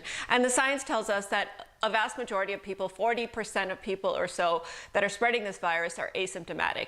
So you put all that together, you've got a perfect recipe here at this kind of a rally for an outbreak. And it's not just an outbreak, but potential to become a super spreader event where these people are not just putting themselves at risk, but also taking the virus back to their communities. So I have to say, based on the science, having an event like this in a climate like we're in is dangerous, and it's highly irresponsible and reckless. All right, let's get to our first viewer question. It comes from Terry, and he says, is it possible to get infected with COVID-19 more than once? Does that mean that his kid is only safe at school when there's a vaccine, or does having antibodies help? So, Dr. Jackson, I'm sure you would agree with me on this. Thank you that for the being so science shows us. Doctor. Stop hating, Sam. Let it happen. The science tells us that the antibodies can start to wane as soon as 30 days after infection. And so it is possible to have some rare cases of reinfection. Now, we'll have to wait and see after the vaccine how long the antibodies last. But I have to tell you, Terry, you need to tell your son or daughter, wash your hands, wear your masks, and keep that physical distance, because those are ways we can keep ourselves safe for sure. Great advice. So our last viewer question was sent in by Molly. She writes, now that flu season is here, how do you know if you need to check yourself into the hospital? I'm usually the type to tough out an illness at home. That's a good question. Even if I have a fever. That is a fantastic question, because I'm the same way. Yeah, this is a great question. And so, yes, the vast majority of people actually can manage not just the flu, other viruses, but also COVID-19 infection at home. But there are some warning signs you should watch out for, Molly. So a temperature greater than 103.5 is concerning. You should call your doctor for that. If you're having shortness of breath, trouble getting your words out, or any kind of pain in the chest, that's a warning sign. If you can't take in food or especially liquids, then that's concerning. And then finally, if your family is noticing that you're acting funny or you're a little more confused or lethargic, that is also a potential sign that there could be something serious brewing. Wow. Before I let you go, doctor, I wanted to ask Al, what field do you practice in? General field and studies. They didn't want to lock me down, and then because all the fields are like, hey, we want them. So it's like I'm a jack of all trades. But I'm not allowed to talk about that. Quite popular. You need military clearance. We'll get into that in the commercial break. Okay. You got that, Dr. Kohli? I got it. Yeah, Dr. Jackson and I have a secret handshake and everything, right? Yes, we do it at the conferences. It's Sam's not going to understand, so just, you know, Whoa! keep it layman's terms. Conferences, sure. Okay, thank you, Dr. Kohli. You will be back tomorrow. Thanks, Doc. So if you have a question, DBL Nation, about coronavirus you want answered by Dr. Kohli, write us on social media. You can also email info@dailyblastlive.com. We will be right back. Ladies.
Welcome back to DBL. Kevin Frazier, longtime friend of the show, is celebrating the milestone launch of the 40th season. That's right, you heard me, the 40th season of Entertainment Tonight. I got a chance to catch up with Kevin earlier in today's Chatting with the Stars. Kevin Frazier, welcome back to DBL. Now, Kev, let's be honest, it's been a crazy couple months. Just let us know, like, just what have you been up to since the last time we saw you? I've been home, and I have been at home shooting the show. We have a amazing studio crew and, you know, hair, makeup, wardrobe, everything. To me, trying to dodge my children. And at first, my kids had so much reverence for me, but then it turned around and they were just like, this dude's shooting again. Yeah. Can you hurry up and get through this show? Like, they don't care about adult stuff. Right. Kids just don't care. They're like, look, yeah, you're on the TV. Could you turn to SpongeBob, please? Exactly. He's way more important than you. This pandemic will do that to everybody. And, you know, obviously the pandemic has been good and kind of shown us funny things, but it's also made us deal with, like, horrible situations like the George Floyd situation and be at home and kind of all experience it together. You went to his memorial. Can you tell us what it was like to be there? Yeah. You know, it was an amazing moment in time because it was one of the first times where I've ever seen a city stop and so many young people, some black, most white, who were there to support this change, this cause, and they understood it, and they came to listen, and they wanted to hear and understand how they could play a part in changing the world and making it a more fair and equitable place. Seeing the stars there, Kevin Hart, Tyrese, Ludacris, Will Packer, but it was bigger than the pandemic. This was a moment. Interesting year, to say the least. We've asked our viewers this question, so Kevin, I have to ask you too. Should the late, great Chadwick Bozeman be replaced as Black Panther, or should the franchise end where it is now? I don't think the franchise should end. I think that if you follow the storyline forward in a creative way and Letitia Wright becomes the Black Panther as she did in the comics, it works, but I don't think you replace Chadwick. You figure out a way to honor him and fit his passing into the storyline. If you remember, with Fast and Furious, they figured out a way to move forward after Paul Walker passed away. You know, Hollywood has obviously taken a pandemic, but some productions are still underway, even blockbusters like Jurassic World Dominion. So what do you think post-COVID Hollywood could look like? Will it look like you still in your house? We were invited to a set in Puerto Rico, but we were like, we're not going.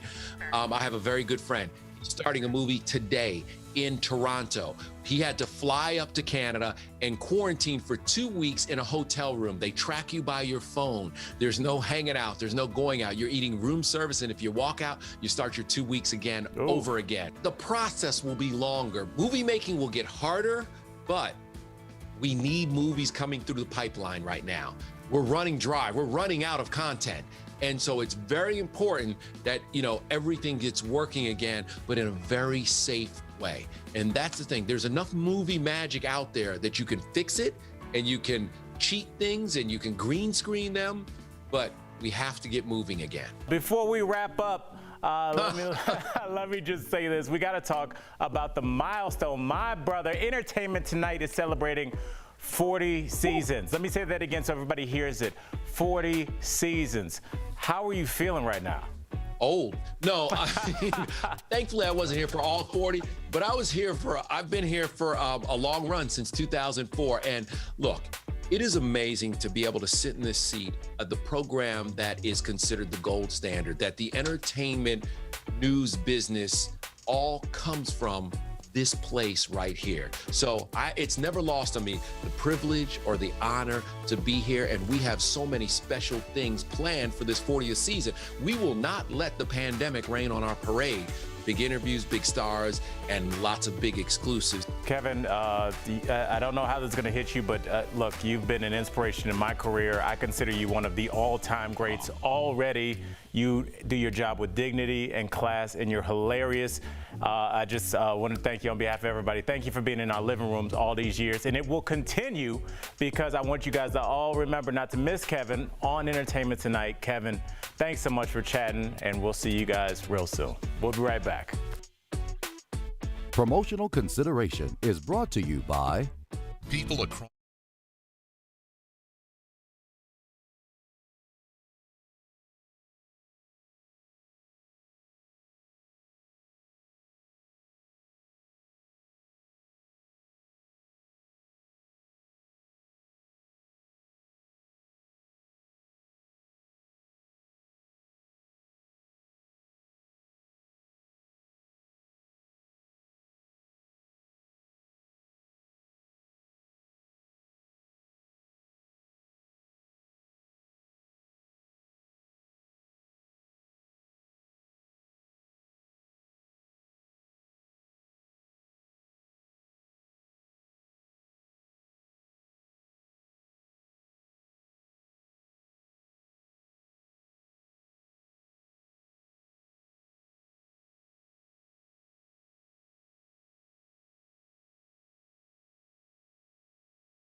Love sharing your comments, and many of you disagreed with us regarding the NFL, and again, we welcome the disagreement. So we have Jane on Facebook. If the NFL wants to have an opinion on social justice, that is fine. However, leave it off the stage. And Palmer on Facebook says, one of my ways to escape politics is to watch sports. No need to mix the two. Let us escape. And then Laura on Facebook writes, I love this show. Just started watching a few months ago. You all are honest, and I love that. She was talking mostly about me.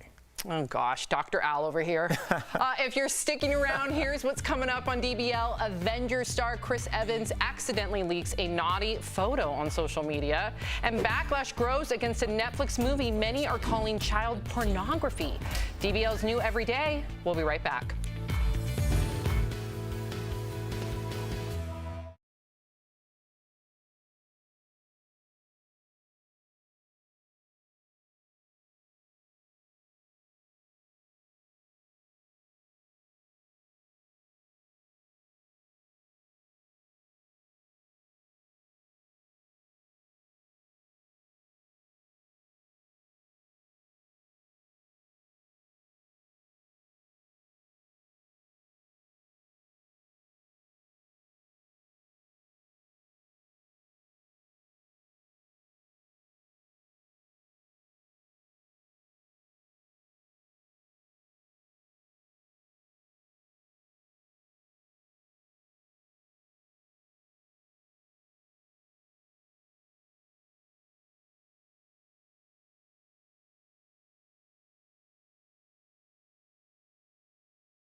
Real, honest, entertaining, live. DBL starts right now. 3, 2. Welcome to DBL. I'm Sam here with Al. Jeff joining us from home. Oh yeah. So as you may have heard, because some of you are already writing in, don't worry, we're covering it. Chris Evans accidentally shared a nude photo on Instagram over the weekend. The Captain America actor posted a video of some friends playing a game, which ended with a shot of his camera roll. That included a nude picture. Yeah, the video was quickly deleted. Chris's brother made fun of the mishap, tweeting, was off social media for the day yesterday, so what I'd miss. Some fans were sympathetic, posting pics of Chris and his dog rather than sharing a screenshot of the image.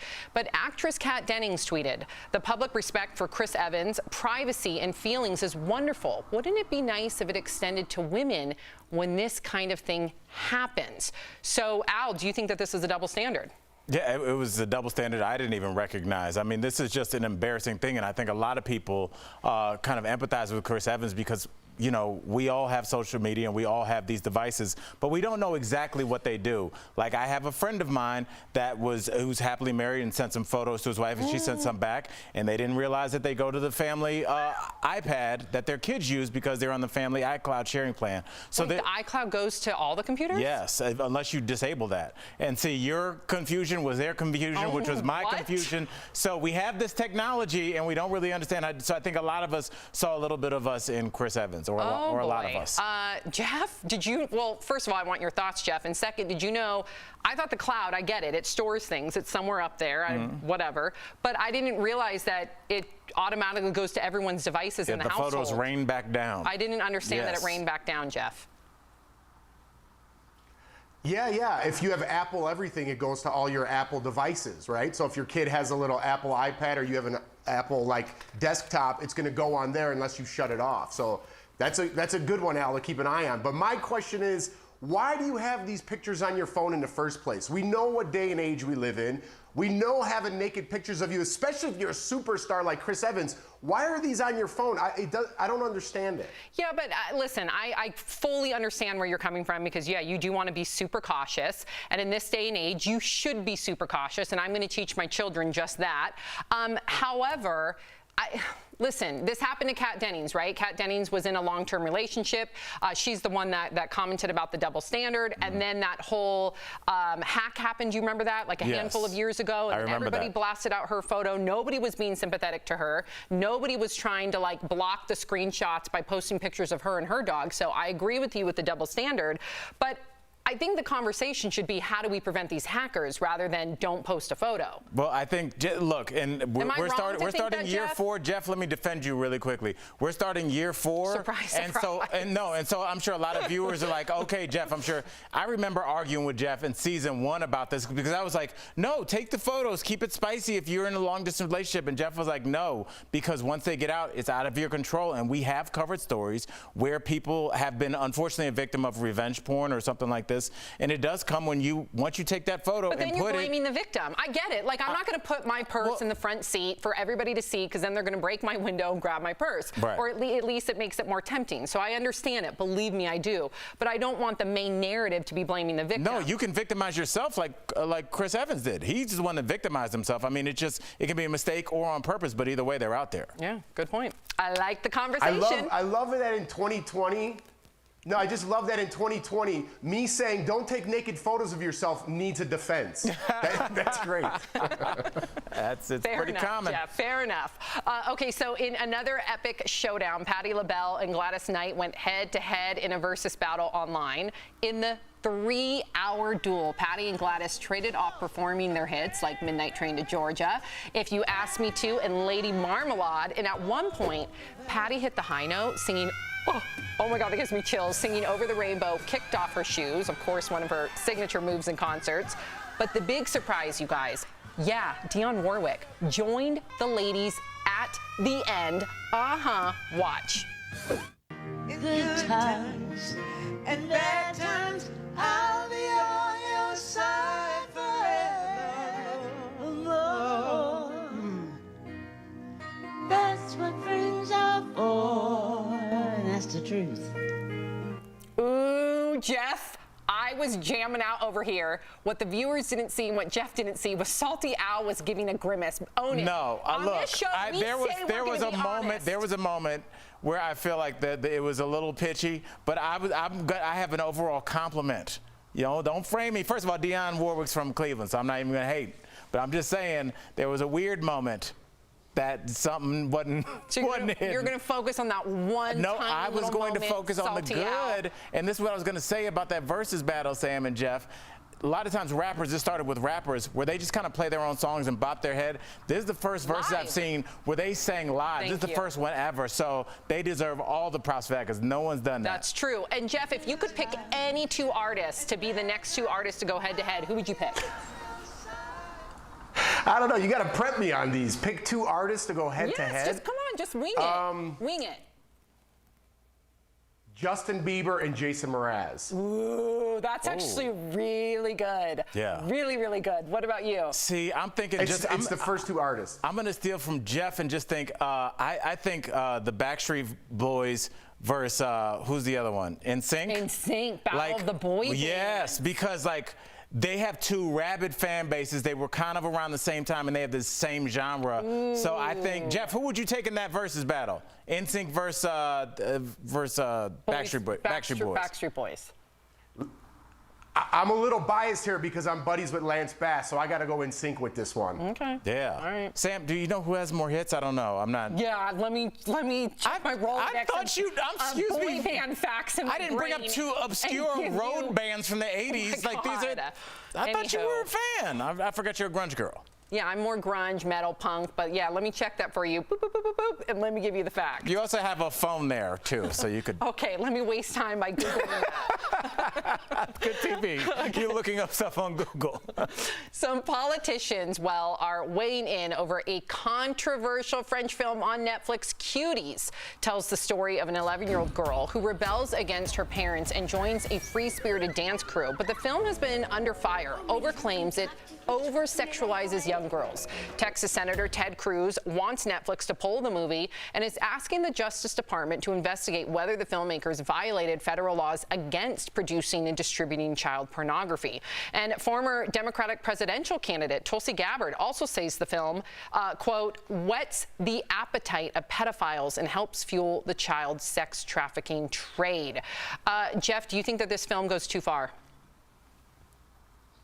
Listen, Sam, I'm going to be perfectly honest with you. I have to watch it to give a really honest opinion and I hate when people judge a book by its cover. Just from the few clips that I've seen of this, I don't like it. I don't like the message that it sends. Again, I have to look into it. Maybe it sends a bigger message, but the clips I've seen were sexualizing young little girls, and for me, you know, that I don't like that. You know, we all know the story of Jean Bonnet, how that went, and I just don't think it's a good thing. What about you, Al?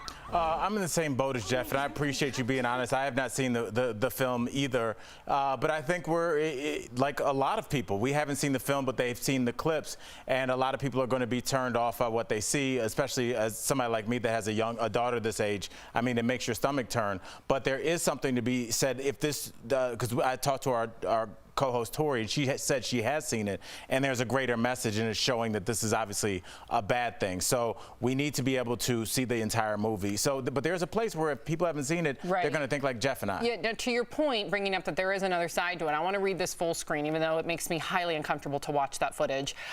This is coming from The Guardian. The film and its accusers turn out to be on the same side.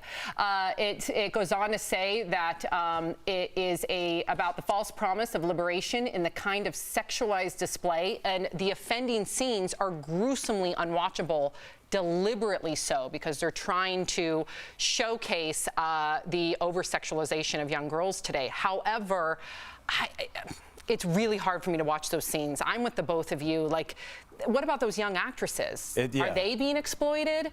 But you know, a lot of these children's pageants, Sam, let's be honest here. I think both of them. They have bikinis. Of course. They have bikini contest part of it. They have spray tanning. I would say both. So, yeah, I would say, yeah, you should be upset by like the toddlers and the tiaras. Then you should also be upset about this and vice versa. I'm with you. It makes me very uncomfortable. I just got word Backstreet Boys sold more records. Ooh. Boom. That came from my brain, not from the producer. I told you I have a Rolodex back there. Jeff, stick around. Coming up on DBL, are you feeling lucky? We are launching our Daytime Emmys gift bag giveaway. Swag the stars take home. Plus, it's the world's toughest race where only the strong survive. Meet a woman who's putting it all on the line. And do you believe in ghosts? You just might after we show you more of this spooky, oh my God, scene in one of America's most haunted spots. I have chills. Get out of here. Tomorrow on DBL, Glamour magazine is going all in on black hair. I've been told it's too big. I've been asked, is it real? I've been told there is too much. I've been told it blocks people's view. It's the new campaign to end the age-old problem of hair discrimination. Tomorrow on DBL. My shift is done, but not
This race, Eco Challenge Fiji, isn't for everyone in Amazon Prime's new 10-part series. Teams from around the world race 24 hours around the clock for several days straight, trekking through jungles, oceans, and mountains, battling the elements, and their drive to finish the race alive. And one 40-year-old mom decided to give it a go for the first time. Jeff spoke to Sonia Wick earlier in today's DBL Spotlight. 671 kilometers. Oh my God. And it is so hard. Brutal. Sonia Wick, thank you so much for joining us here on DBL. Now, you trekked more than 400 miles in 10 days through ocean, jungle, mountains.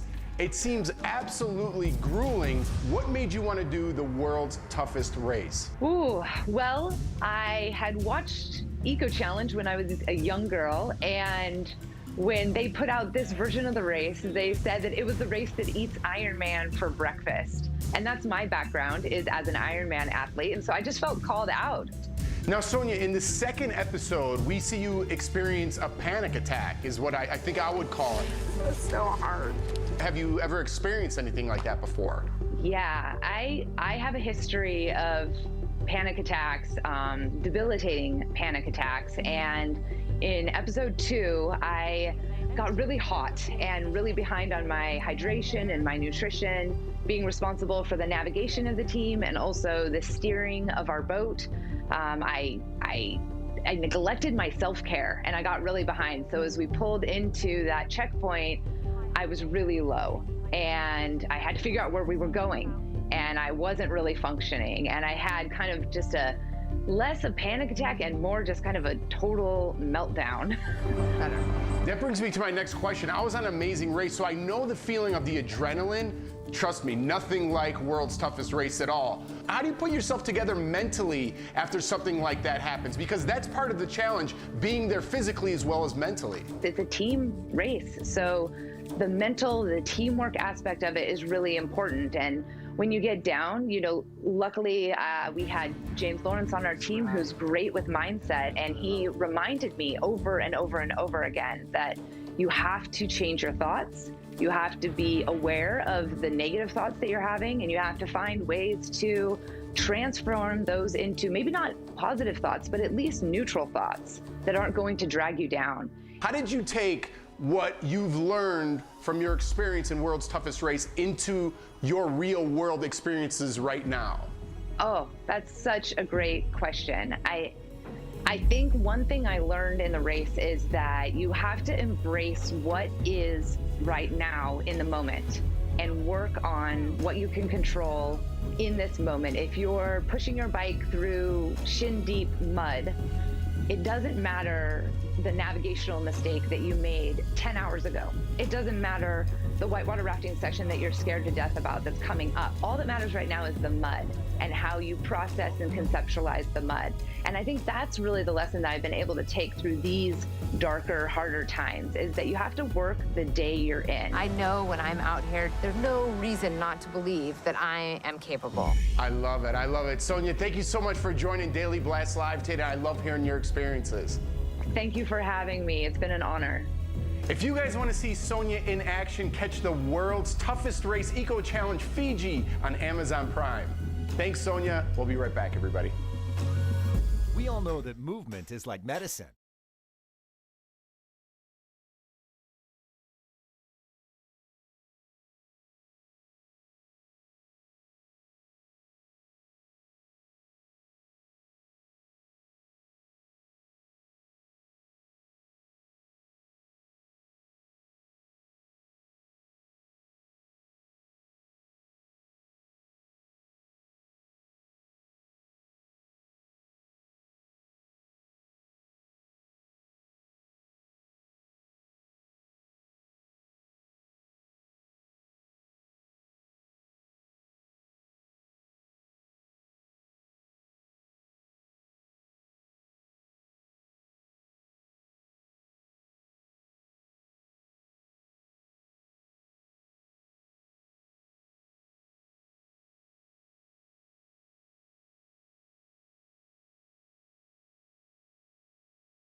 So unwinding and relaxing seem impossible to do these days, but we want to help. That's why we're giving away thousands of dollars in luxury goods.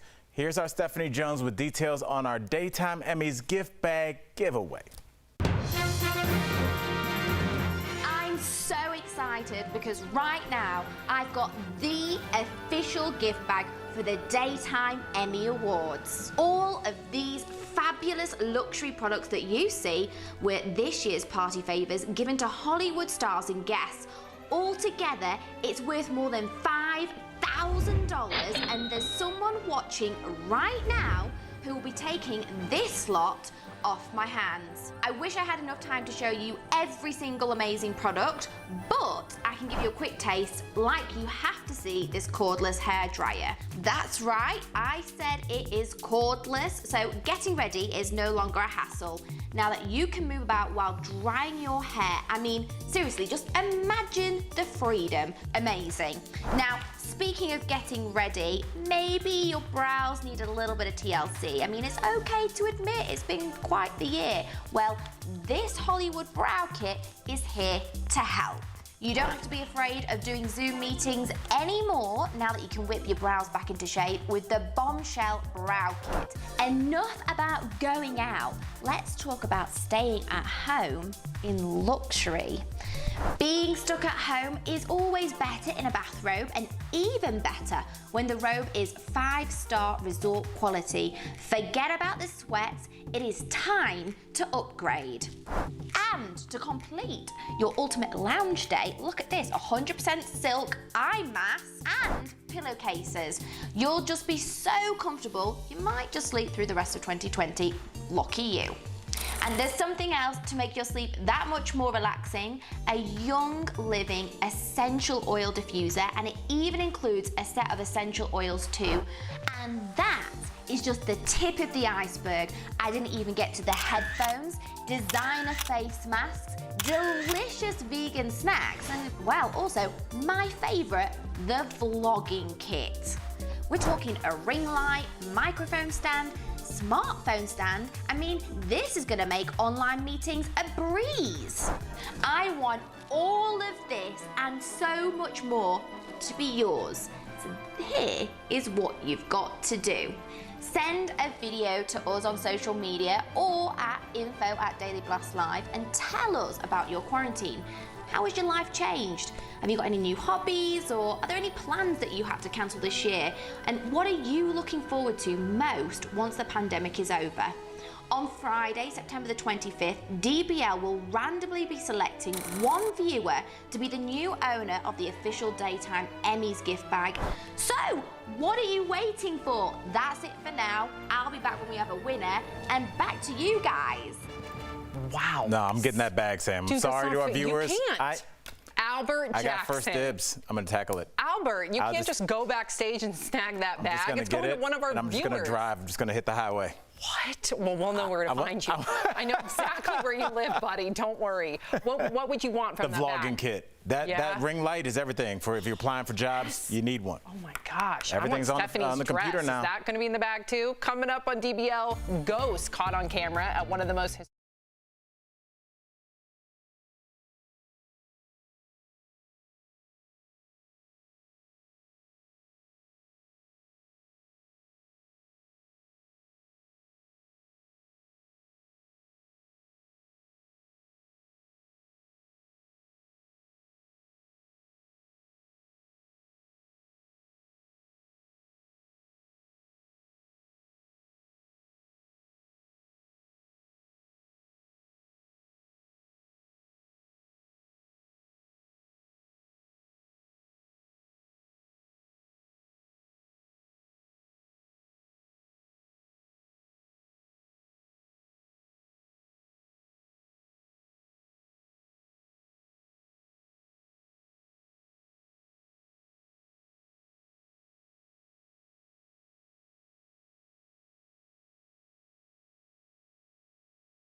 We've got some spooky video to share. So check out this video that appears to show two, oh my God, ghosts like.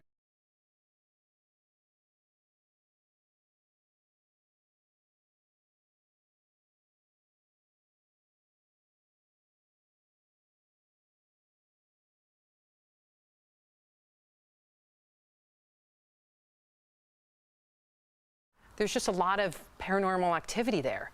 What do you why the face, Al? Jeff, help me out. Do you believe in spirits? I mean, I do think that in places where a lot of people lost their life, there might be energy, but I don't know if it'd be a raccoon or whatever we just saw. That wasn't a person. That looked like a spirit to me. What about you? What about you? That's definitely.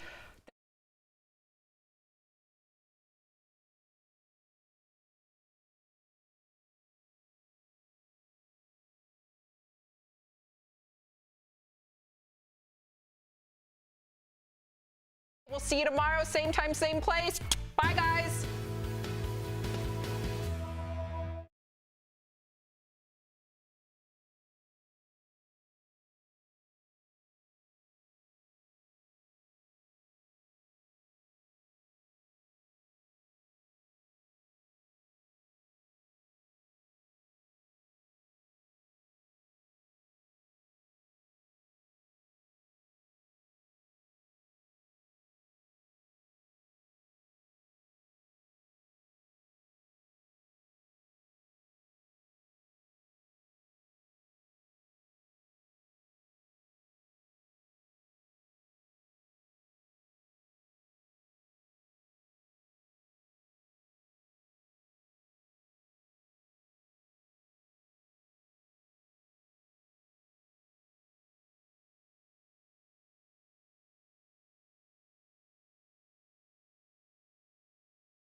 We're talking about today on Daily Blast Live.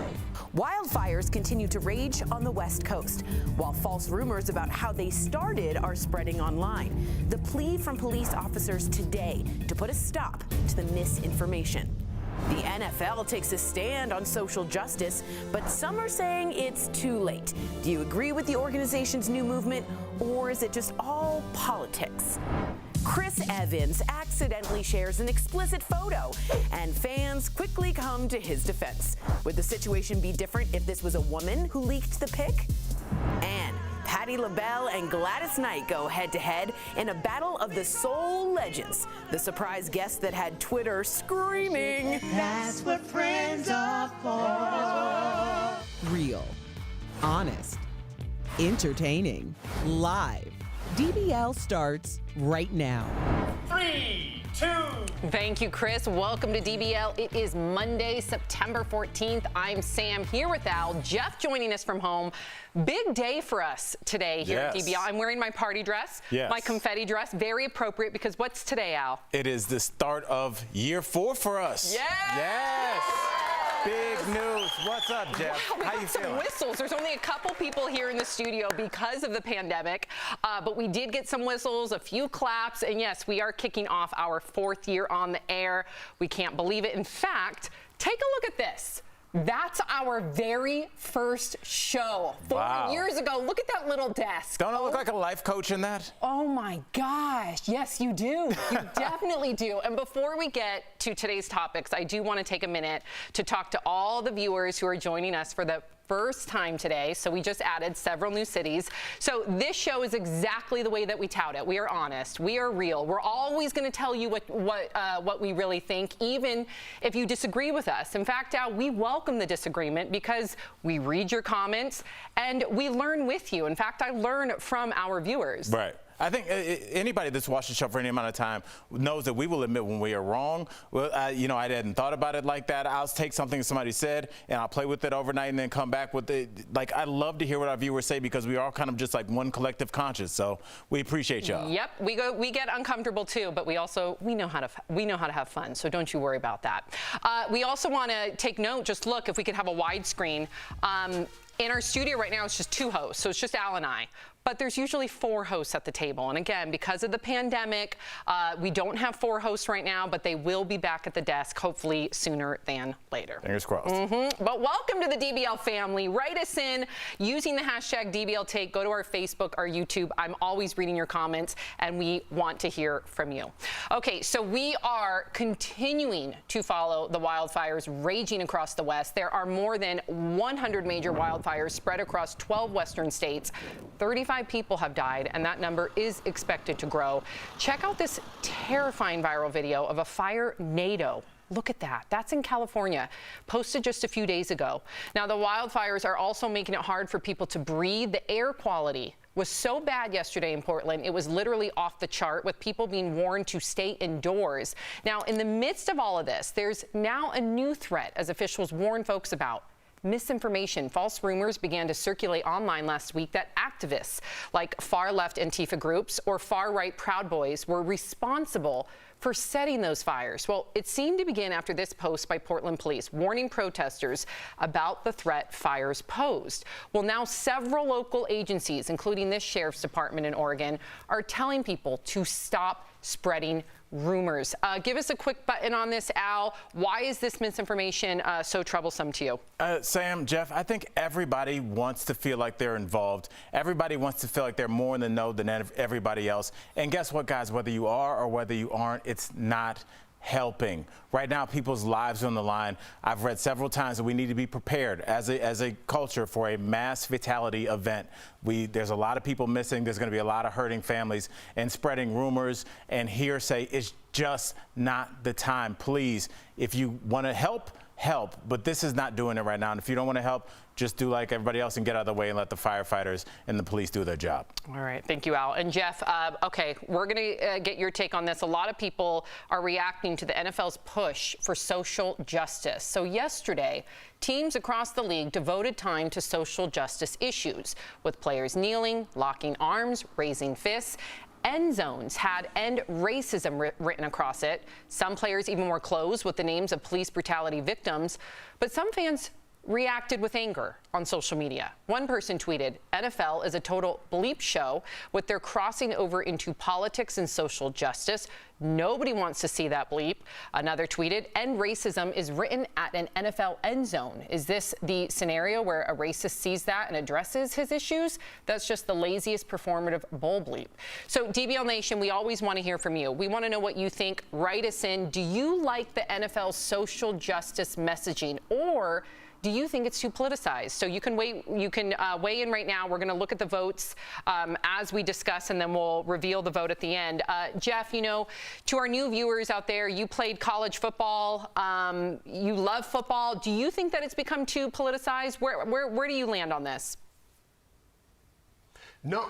You know what's so weird, Sam? I thought it was a beautiful thing. I love that some of the players kneeled if they wanted to, and some of the players stood if they wanted to. I think it's respect on both sides, and that's what sports in general does, not just football. For me, it was football. But the unity in that locker room, the unity with that team, something that I learned growing up, and the unity of those guys on the field together, it's a beautiful thing. And then you get this negativity online of all these people saying, "Oh, I'm not going to watch the NFL." You're still going to watch the NFL, and you should be happy that they even have a season, because if they didn't, you'd be complaining about something else. You'd be complaining why they can't get on the field. Well, they are on the field, and they're all in unity. If you guys have access to HBO, watch Hard Knocks. They kind of go through this whole thing during the pandemic, during the BLM movement, and it brings the team closer together. I kind of wanted to bring this point up, Al, because do you feel with the way the NFL players are and the pedestal that they're on, there is some sort of, they need to speak out. They're idolized in some way. I idolized Walter Payton growing up, Michael Jordan. They need to be a voice. So is there any pressure for them, you think, to be a voice? Jeff, I think there is. And I'll tell you what, I mean, you and I have talked a lot about how there's sayings that have been around for a long time and they're around for a reason because they make sense. That saying, to much is given, much is expected, falls on the shoulders of these 23-year-old. Think about 23-year-old Jeff and Al. I was a goofball. These guys have the weight of the world. These guys have hundreds of thousands of followers on social media. They have millions of people watching them, and there is something going on that they don't like. Now, let's take the BLM out of this because I know that that's such a polarizing topic. What about breast cancer? The NFL does something where the NFL players wear pink. The end zones are pink, reminding people, the women in your life that you love, and men, because men can get breast cancer, to get a regular mammogram. We do things for the military to remember that our service people are in need when they're over there and when they return. The three things I just mentioned are important things in our society. Racism, misogyny, all these drugs, opioid abuse. These are all things that we need to address. And what better time to address them than when millions of people are watching? It's now. So they have that pressure. I'm sure they'd rather play football, guys. I'm sure they'd rather play football. Yeah, no, I think that's a very strong point. You know, when you look at the causes that aren't so politically polarizing, it wouldn't create such a I don't even want to say distrust, but there is not only a disconnect, but it is divisive. And I don't want to see that, you know, I don't want to see just equality being a divisive movement. It shouldn't be. We should all link arms together. So I'm But with we should you. remember, Sam, there are people that say, I just want to see sports, and that's it. And those people make up a chunk of the viewership as well, and they have a right to speak their opinion. Yes. Absolutely. Let's see, speaking of opinions, let's see what DBL Nation has to say. 53% of you believe it's too politicized, so that's interesting. Write us in directly. I want to hear directly from you because clearly you have a different opinion than us three hosts up here. And by the way, you don't want to know what 23-year-old Sam was doing. No, yeah, let us never speak of that again. You're here now. Yeah, exactly. Jeff, don't go away. Coming up on DBL, our medical expert, Dr. Payal Kohli, is back with more answers to COVID-19 questions. What will Hollywood look like post-pandemic? And will they replace Chadwick Bozeman as the Black Panther? Entertainment Tonight host Kevin Frazier is going to spill the tea. And as we kick off our 4th year of DBL, we're doing it in a way we never expected. With the majority of our staff working from home, we cannot thank them enough. We miss you guys. We'll be right back.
Welcome back to DBL. Let's be honest, there's a lot of wrong information out there these days. That's why I'm here. Well, that's why Dr. Coley's here too, but you too, you as well, Al. We want DBL to be a place you hear facts, not fear. So we're going to bring in our medical expert, Dr. Payal Coley, to clear up confusion about the pandemic. Hey, Doc. She is a MIT and Harvard medical school grad, not too shabby right now. That's all right. Yep, as well as a board certified in both internal medicine and cardiovascular disease. Again, welcome. Now, before we get to our viewer questions, let's talk about the president's rally in Nevada this weekend. Thousands of people packed inside a warehouse to hear him speak. What do you make of this sight? I see some masks, but not everybody wearing their masks. So, I really want to talk about the scientific facts here, you guys, and not make this about politics, because everything nowadays appears to be about politics. So let's talk about the science. The science tells us that this virus spreads 19 times more efficiently indoors than it does outdoors. The science tells us that it spreads by direct person-to-person contact, and masks reduce but not eliminate that risk of transmission. And the science tells us that a vast majority of people, 40% of people or so that are spreading this virus, are asymptomatic.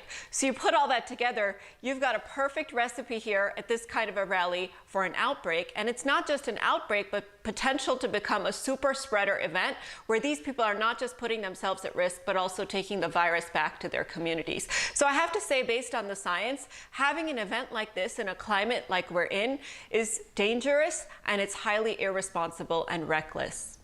All right, let's get to our first viewer question. It comes from Terry, and he says, is it possible to get infected with COVID-19 more than once? Does that mean that his kid is only safe at school when there's a vaccine, or does having antibodies help? So, Dr. Jackson, I'm sure you would agree with me on this, that the science shows us. Doctor. Stop hating, Sam. Let it happen. The science tells us that the antibodies can start to wane as soon as 30 days after infection. And so it is possible to have some rare cases of reinfection. Now, we'll have to wait and see after the vaccine how long the antibodies last. But I have to tell you, Terry, you need to tell your son or daughter, wash your hands, wear your masks, and keep that physical distance, because those are ways we can keep ourselves safe for sure. Great advice. So our last viewer question was sent in by Molly. She writes, now that flu season is here, how do you know if you need to check yourself into the hospital? I'm usually the type to tough out an illness at home. That's a good question. Even if I have a fever. That is a fantastic question, because I'm the same way. Yeah, this is a great question. And so, yes, the vast majority of people actually can manage not just the flu, other viruses, but also COVID-19 infection at home. But there are some warning signs you should watch out for, Molly. So a temperature greater than 103.5 is concerning. You should call your doctor for that. If you're having shortness of breath, trouble getting your words out, or any kind of pain in the chest, that's a warning sign. If you can't take in food, or especially liquids, then that's concerning. And then finally, if your family is noticing that you're acting funny, or you're a little more confused or lethargic, that is also a potential sign that there could be something serious brewing. Wow. Before I let you go, doctor, I wanted to ask Al, what field do you practice in? General field and studies. They didn't want to lock me down, and then because all the fields are like, hey, we want them. So it's like I'm a jack of all trades, but I'm not allowed to talk about that. Quite popular. You need military clearance. We'll get into that in the commercial break. Okay. You got that, Dr. Coley? I got it. Yeah, Dr. Jackson and I have a secret handshake and everything, right? Yes, we do it at the conferences. It's Sam's not going to understand, so just, keep it in layman's terms. Conferences, sure. Okay, thank you, Dr. Coley. You will be back tomorrow. Thanks, Doc. So if you have a question, DBL Nation, about coronavirus you want answered by Dr. Coley, write us on social media. You can also email info@dailyblastlive.com. We will be right back.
Welcome back to DBL. Kevin Frazier, longtime friend of the show, is celebrating the milestone launch of the 40th season. That's right, you heard me, the 40th season of Entertainment Tonight. I got a chance to catch up with Kevin earlier in today's Chatting with the Stars.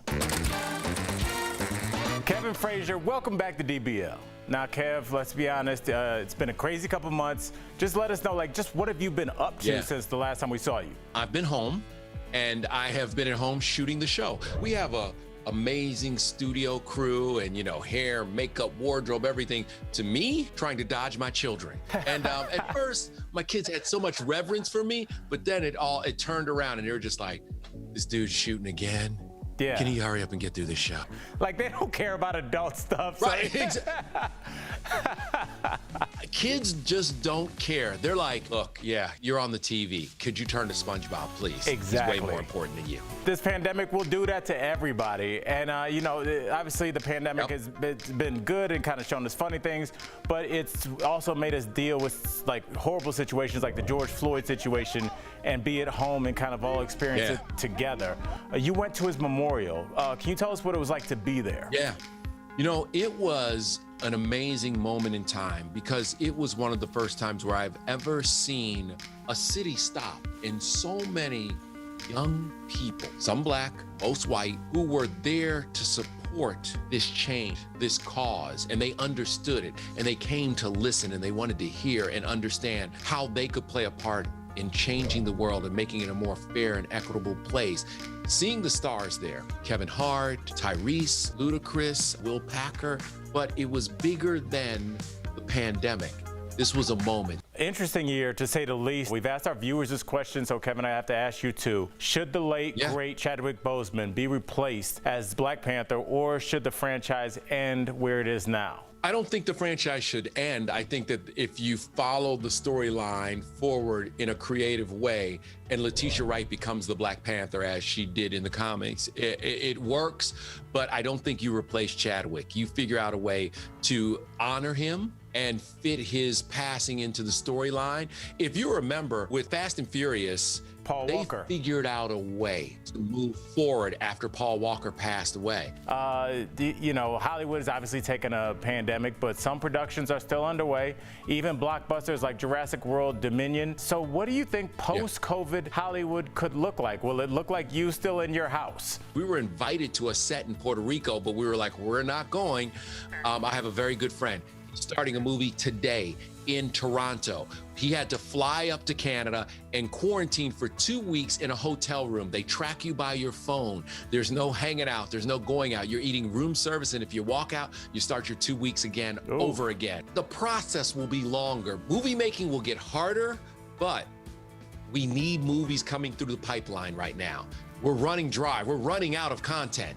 And so it's very important that, everything gets working again, but in a very safe way. And that's the thing. There's enough movie magic out there that you can fix it and you can cheat things and you can green screen them, but we have to get moving again. Before we wrap up, let me just say this. We got to talk about the milestone. My brother, Entertainment Tonight, is celebrating 40 seasons. Let me say that again so everybody hears it.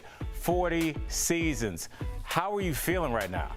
Old. No, thankfully I wasn't here for all 40, but I've been here for a long run since 2004. And look, it is amazing to be able to sit in this seat of the program that is considered the gold standard, that the entertainment news business all comes from this place right here. So it's never lost on me the privilege or the honor to be here, and we have so many special things planned for this 40th season. We will not let the pandemic rain on our parade.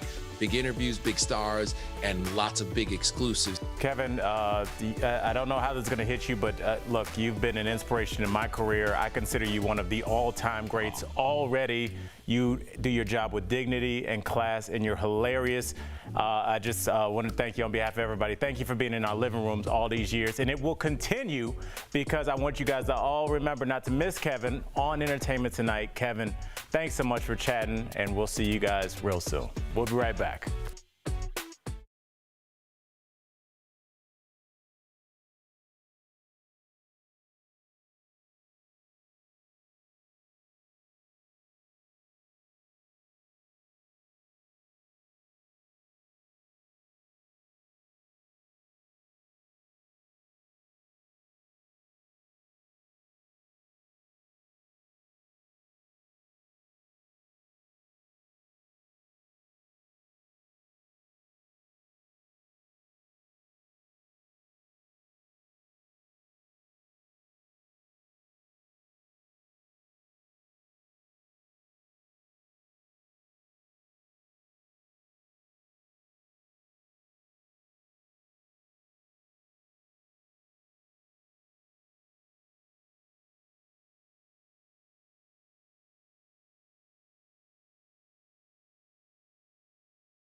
Welcome back to DBL. We love sharing your comments, and many of you disagreed with us regarding the NFL. And again, we welcome the disagreement. So we have Jane on Facebook. If the NFL wants to have an opinion on social justice, that is fine. However, leave it off the stage.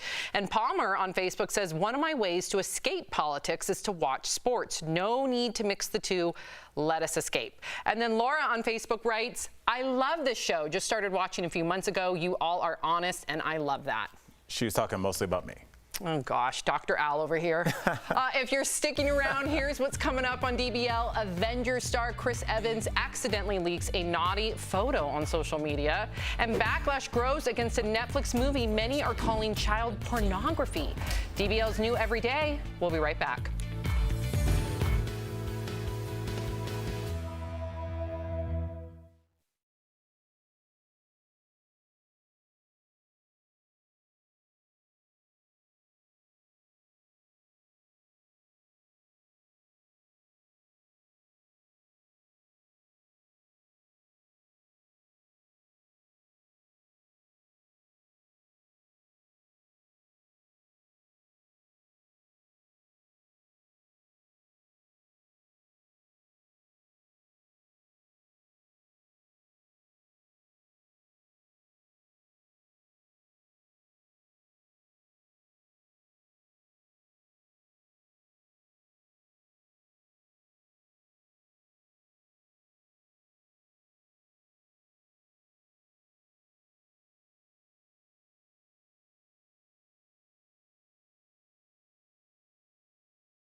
This is Daily Blast Live. We're talking about what you're talking about.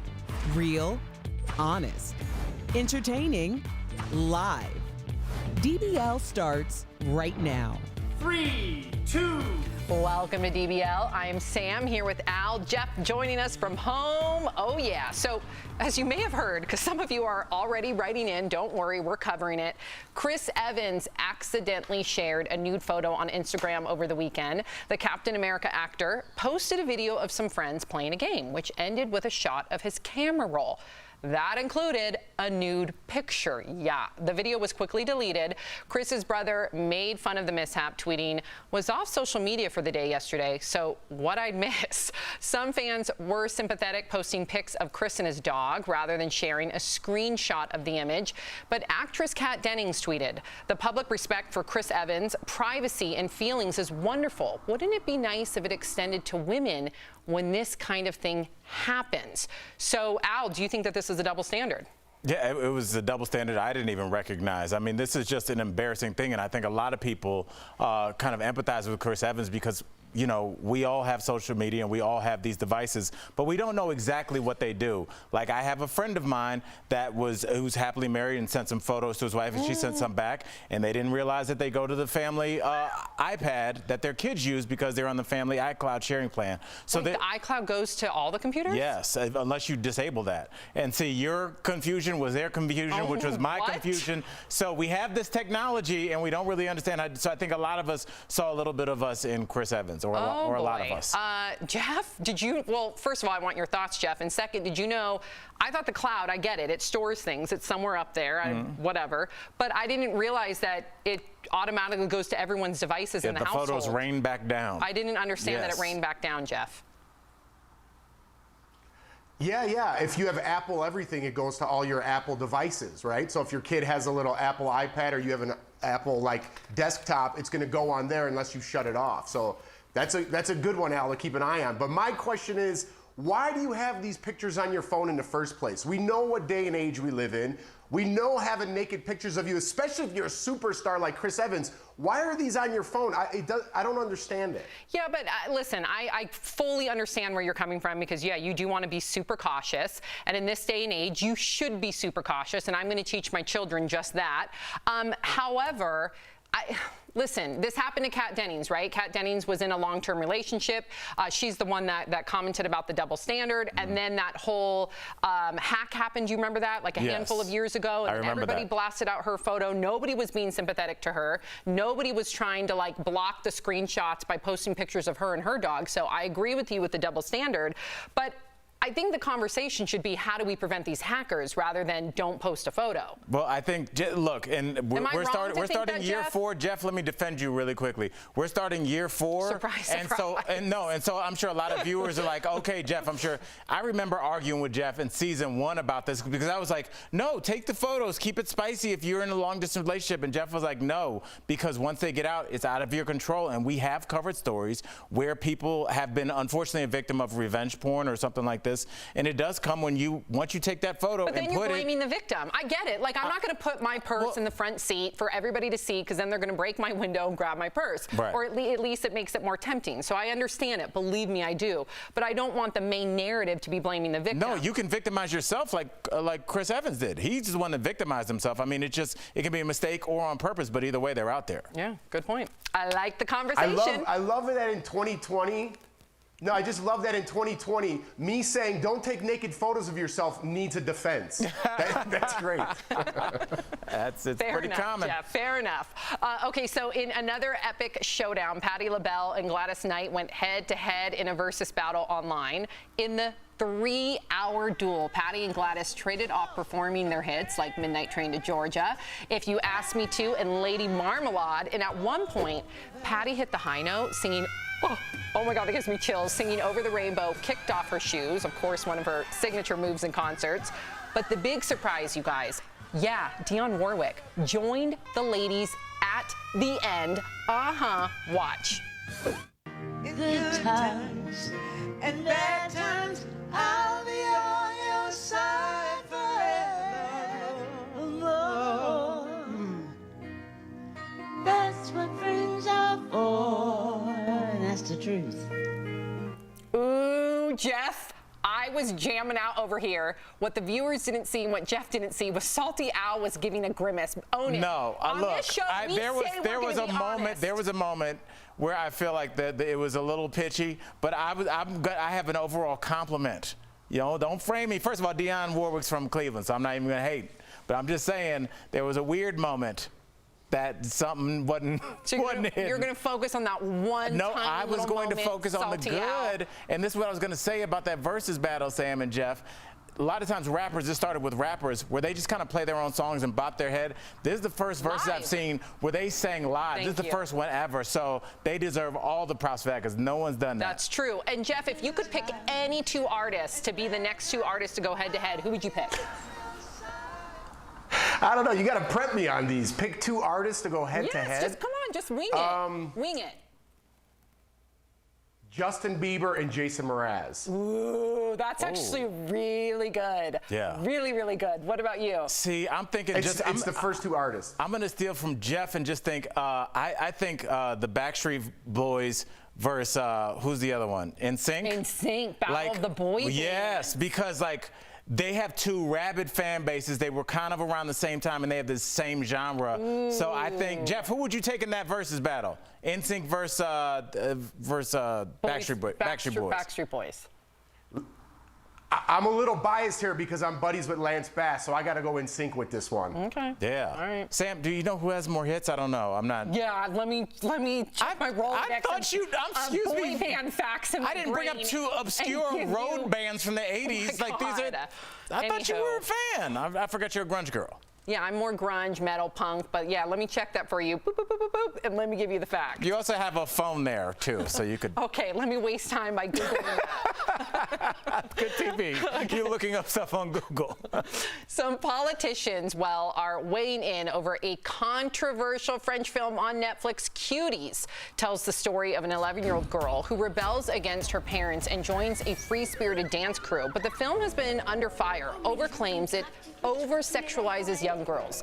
Texas Senator Ted Cruz wants Netflix to pull the movie and is asking the Justice Department to investigate whether the filmmakers violated federal laws against producing and distributing child pornography. And former Democratic presidential candidate Tulsi Gabbard also says the film, quote, whets the appetite of pedophiles and helps fuel the child sex trafficking trade. Jeff, do you think that this film goes too far? Listen, Sam, I'm going to be perfectly honest with you. I have to watch it to give a really honest opinion and I hate when people judge a book by its cover. Just from the few clips that I've seen of this, I don't like it. I don't like the message that it sends. Again, I have to look into it. Maybe it sends a bigger message, but the clips I've seen were sexualizing young little girls, and for me, you know, that I don't like that. You know, we all know the story of JonBenet, how that went, and I just don't think it's a good thing. What about you, Al? I'm in the same boat as Jeff, and I appreciate you being honest. I have not seen the film either, but I think we're like a lot of people. We haven't seen the film, but they've seen the clips, and a lot of people are going to be turned off by what they see, especially as somebody like me that has a daughter this age. I mean, it makes your stomach turn. But there is something to be said if this, because I talked to our co-host Tori, and she said she has seen it, and there's a greater message, and it's showing that this is obviously a bad thing. So we need to be able to see the entire movie. So, but there's a place where if people haven't seen it, they're going to think like Jeff and I. Yeah, to your point, bringing up that there is another side to it, I want to read this full screen, even though it makes me highly uncomfortable to watch that footage. This is coming from The Guardian. The film and its accusers turn out to be on the same side. It goes on to say that it is about the false promise of liberation in the kind of sexualized display, and the offending scenes are gruesomely unwatchable, deliberately so, because they're trying to showcase the over-sexualization of young girls today. However, it's really hard for me to watch those scenes. I'm with the both of you. Like, what about those young actresses? Are they being exploited? But you know, a lot of these children's pageants, Sam, let's be honest here. I think both of them. They have bikinis. Of course. They have bikini contest part of it. They have spray tanning. I would say both. So, yeah, I would say, yeah, you should be upset by like the toddlers and the tiaras, then you should also be upset about this and vice versa. Like I'm with you. It makes me very uncomfortable. I just got word Backstreet Boys sold more records. Ooh. Boom. That came from my brain, not from the producer. I told you I have a Rolodex back there. Jeff, stick around. Coming up on DBL, are you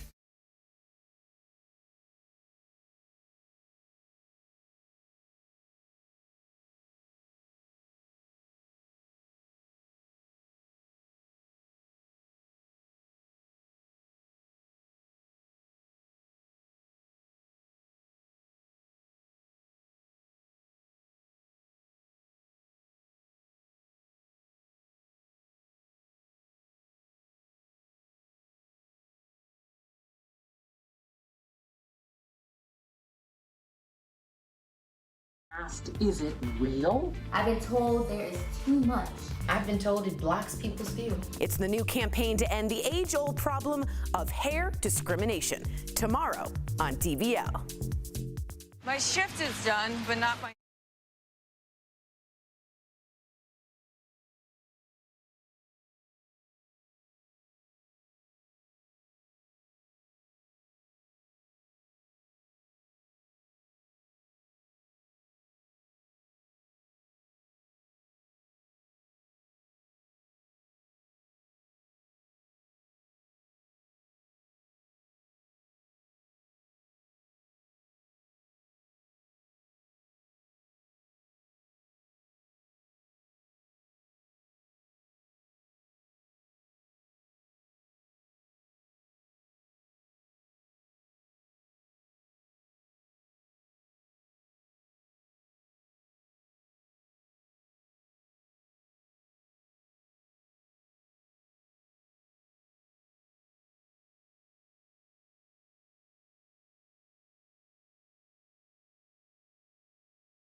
Welcome back to DBL, the world's toughest race. Eco Challenge Fiji isn't for everyone in Amazon Prime's new 10-part series. Teams from around the world race 24 hours around the clock for several days straight, trekking through jungles, oceans, and mountains, battling the elements and their drive to finish the race alive. And one 40-year-old mom decided to give it a go for the first time. Jeff spoke to Sonia Wick earlier in today's DBL Spotlight. 671 kilometers. Oh my God. And it is so hard. Brutal. Sonia Wick, thank you so much for joining us here on DBL. Now, you trekked more than 400 miles in 10 days through ocean, jungle, mountains. It seems absolutely grueling. What made you want to do the world's toughest race? Ooh, well, I had watched Eco Challenge when I was a young girl, and when they put out this version of the race, they said that it was the race that eats Iron Man for breakfast. And that's my background, is as an Ironman athlete, and so I just felt called out. Now, Sonia, in the second episode, we see you experience a panic attack, is what I think I would call it. It's so hard. Have you ever experienced anything like that before? Yeah, I have a history of panic attacks, debilitating panic attacks, and in episode 2, I got really hot and really behind on my hydration and my nutrition, being responsible for the navigation of the team and also the steering of our boat. I neglected my self-care and I got really behind. So as we pulled into that checkpoint, I was really low and I had to figure out where we were going, and I wasn't really functioning, and I had kind of just less a panic attack and more just kind of a total meltdown. That brings me to my next question. I was on Amazing Race, so I know the feeling of the adrenaline. Trust me, nothing like World's Toughest Race at all. How do you put yourself together mentally after something like that happens? Because that's part of the challenge, being there physically as well as mentally. It's a team race, so the teamwork aspect of it is really important. And when you get down, luckily we had James Lawrence on our team who's great with mindset, and he reminded me over and over and over again that you have to change your thoughts. You have to be aware of the negative thoughts that you're having, and you have to find ways to transform those into maybe not positive thoughts, but at least neutral thoughts that aren't going to drag you down. How did you take what you've learned from your experience in World's Toughest Race into your real world experiences right now? Oh, that's such a great question. I think one thing I learned in the race is that you have to embrace what is right now in the moment and work on what you can control in this moment. If you're pushing your bike through shin-deep mud, it doesn't matter the navigational mistake that you made 10 hours ago. It doesn't matter the whitewater rafting section that you're scared to death about that's coming up. All that matters right now is the mud and how you process and conceptualize the mud. And I think that's really the lesson that I've been able to take through these darker, harder times, is that you have to work the day you're in. I know when I'm out here, there's no reason not to believe that I am capable. I love it. I love it. Sonia, thank you so much for joining Daily Blast Live today. I love hearing your experiences. Thank you for having me. It's been an honor. If you guys want to see Sonia in action, catch the World's Toughest Race Eco Challenge Fiji on Amazon Prime. Thanks, Sonia. We'll be right back, everybody.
DBL, so unwinding and relaxing seem impossible to do these days, but we want to help. That's why we're giving away thousands of dollars in luxury goods.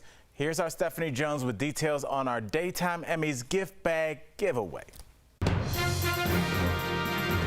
I'm so excited because right now I've got the official gift bag for the Daytime Emmy Awards. All of these fabulous luxury products that you see were this year's party favors given to Hollywood stars and guests.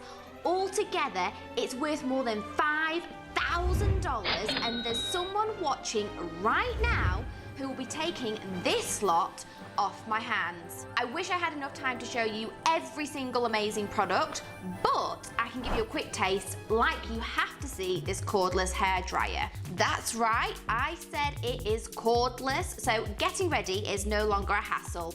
Now that you can move about while drying your hair, I mean, seriously, just imagine the freedom. Amazing. Now, speaking of getting ready, maybe your brows need a little bit of TLC. I mean, it's okay to admit it's been quite the year. Well, this Hollywood brow kit is here to help. You don't have to be afraid of doing Zoom meetings anymore now that you can whip your brows back into shape with the Bombshell Brow Kit. Enough about going out. Let's talk about staying at home in luxury. Being stuck at home is always better in a bathrobe, and even better when the robe is 5-star resort quality. Forget about the sweats, it is time to upgrade. And to complete your ultimate lounge day, look at this, 100% silk eye masks and pillowcases. You'll just be so comfortable, you might just sleep through the rest of 2020. Lucky you. And there's something else to make your sleep that much more relaxing, a Young Living essential oil diffuser, and it even includes a set of essential oils too. And that is just the tip of the iceberg. I didn't even get to the headphones, designer face masks, delicious vegan snacks, and well, also my favorite, the vlogging kit. We're talking a ring light, microphone stand, smartphone stand. I mean, this is gonna make online meetings a breeze. I want all of this and so much more to be yours. So here is what you've got to do. Send a video to us on social media or at info@dailyblastlive and tell us about your quarantine. How has your life changed? Have you got any new hobbies, or are there any plans that you had to cancel this year? And what are you looking forward to most once the pandemic is over? On Friday, September the 25th, DBL will randomly be selecting one viewer to be the new owner of the official Daytime Emmys gift bag. So, what are you waiting for? That's it for now. I'll be back when we have a winner, and back to you guys. Wow. No, I'm getting that bag, Sam. I'm sorry to our viewers. You can't. Albert Jackson. I got first dibs. I'm going to tackle it. Albert, you can't just go backstage and snag that bag. It's going to one of our viewers. I'm just going to drive. I'm just going to hit the highway. What? Well, we'll know where to find you. I know exactly where you live, buddy. Don't worry. What would you want from that bag? The vlogging kit. That ring light is everything. For if you're applying for jobs, you need one. Oh my gosh. Everything's on the computer now. Is that going to be in the bag too? Coming up on DBL, Ghost.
Welcome back to DBL. Before we go, we've got some spooky video to share.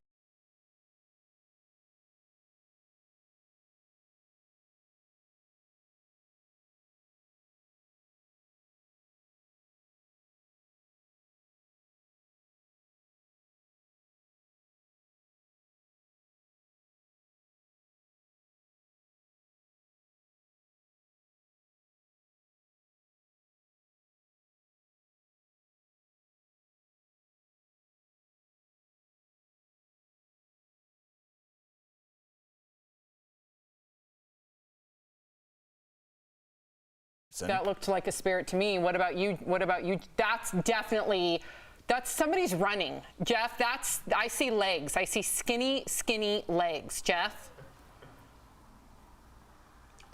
Listen, I'm a believer, man. I'm a believer. Finally, Jeff's on my side. Thank you. DBL's new every day. We'll see you tomorrow, same time, same place. Bye, guys.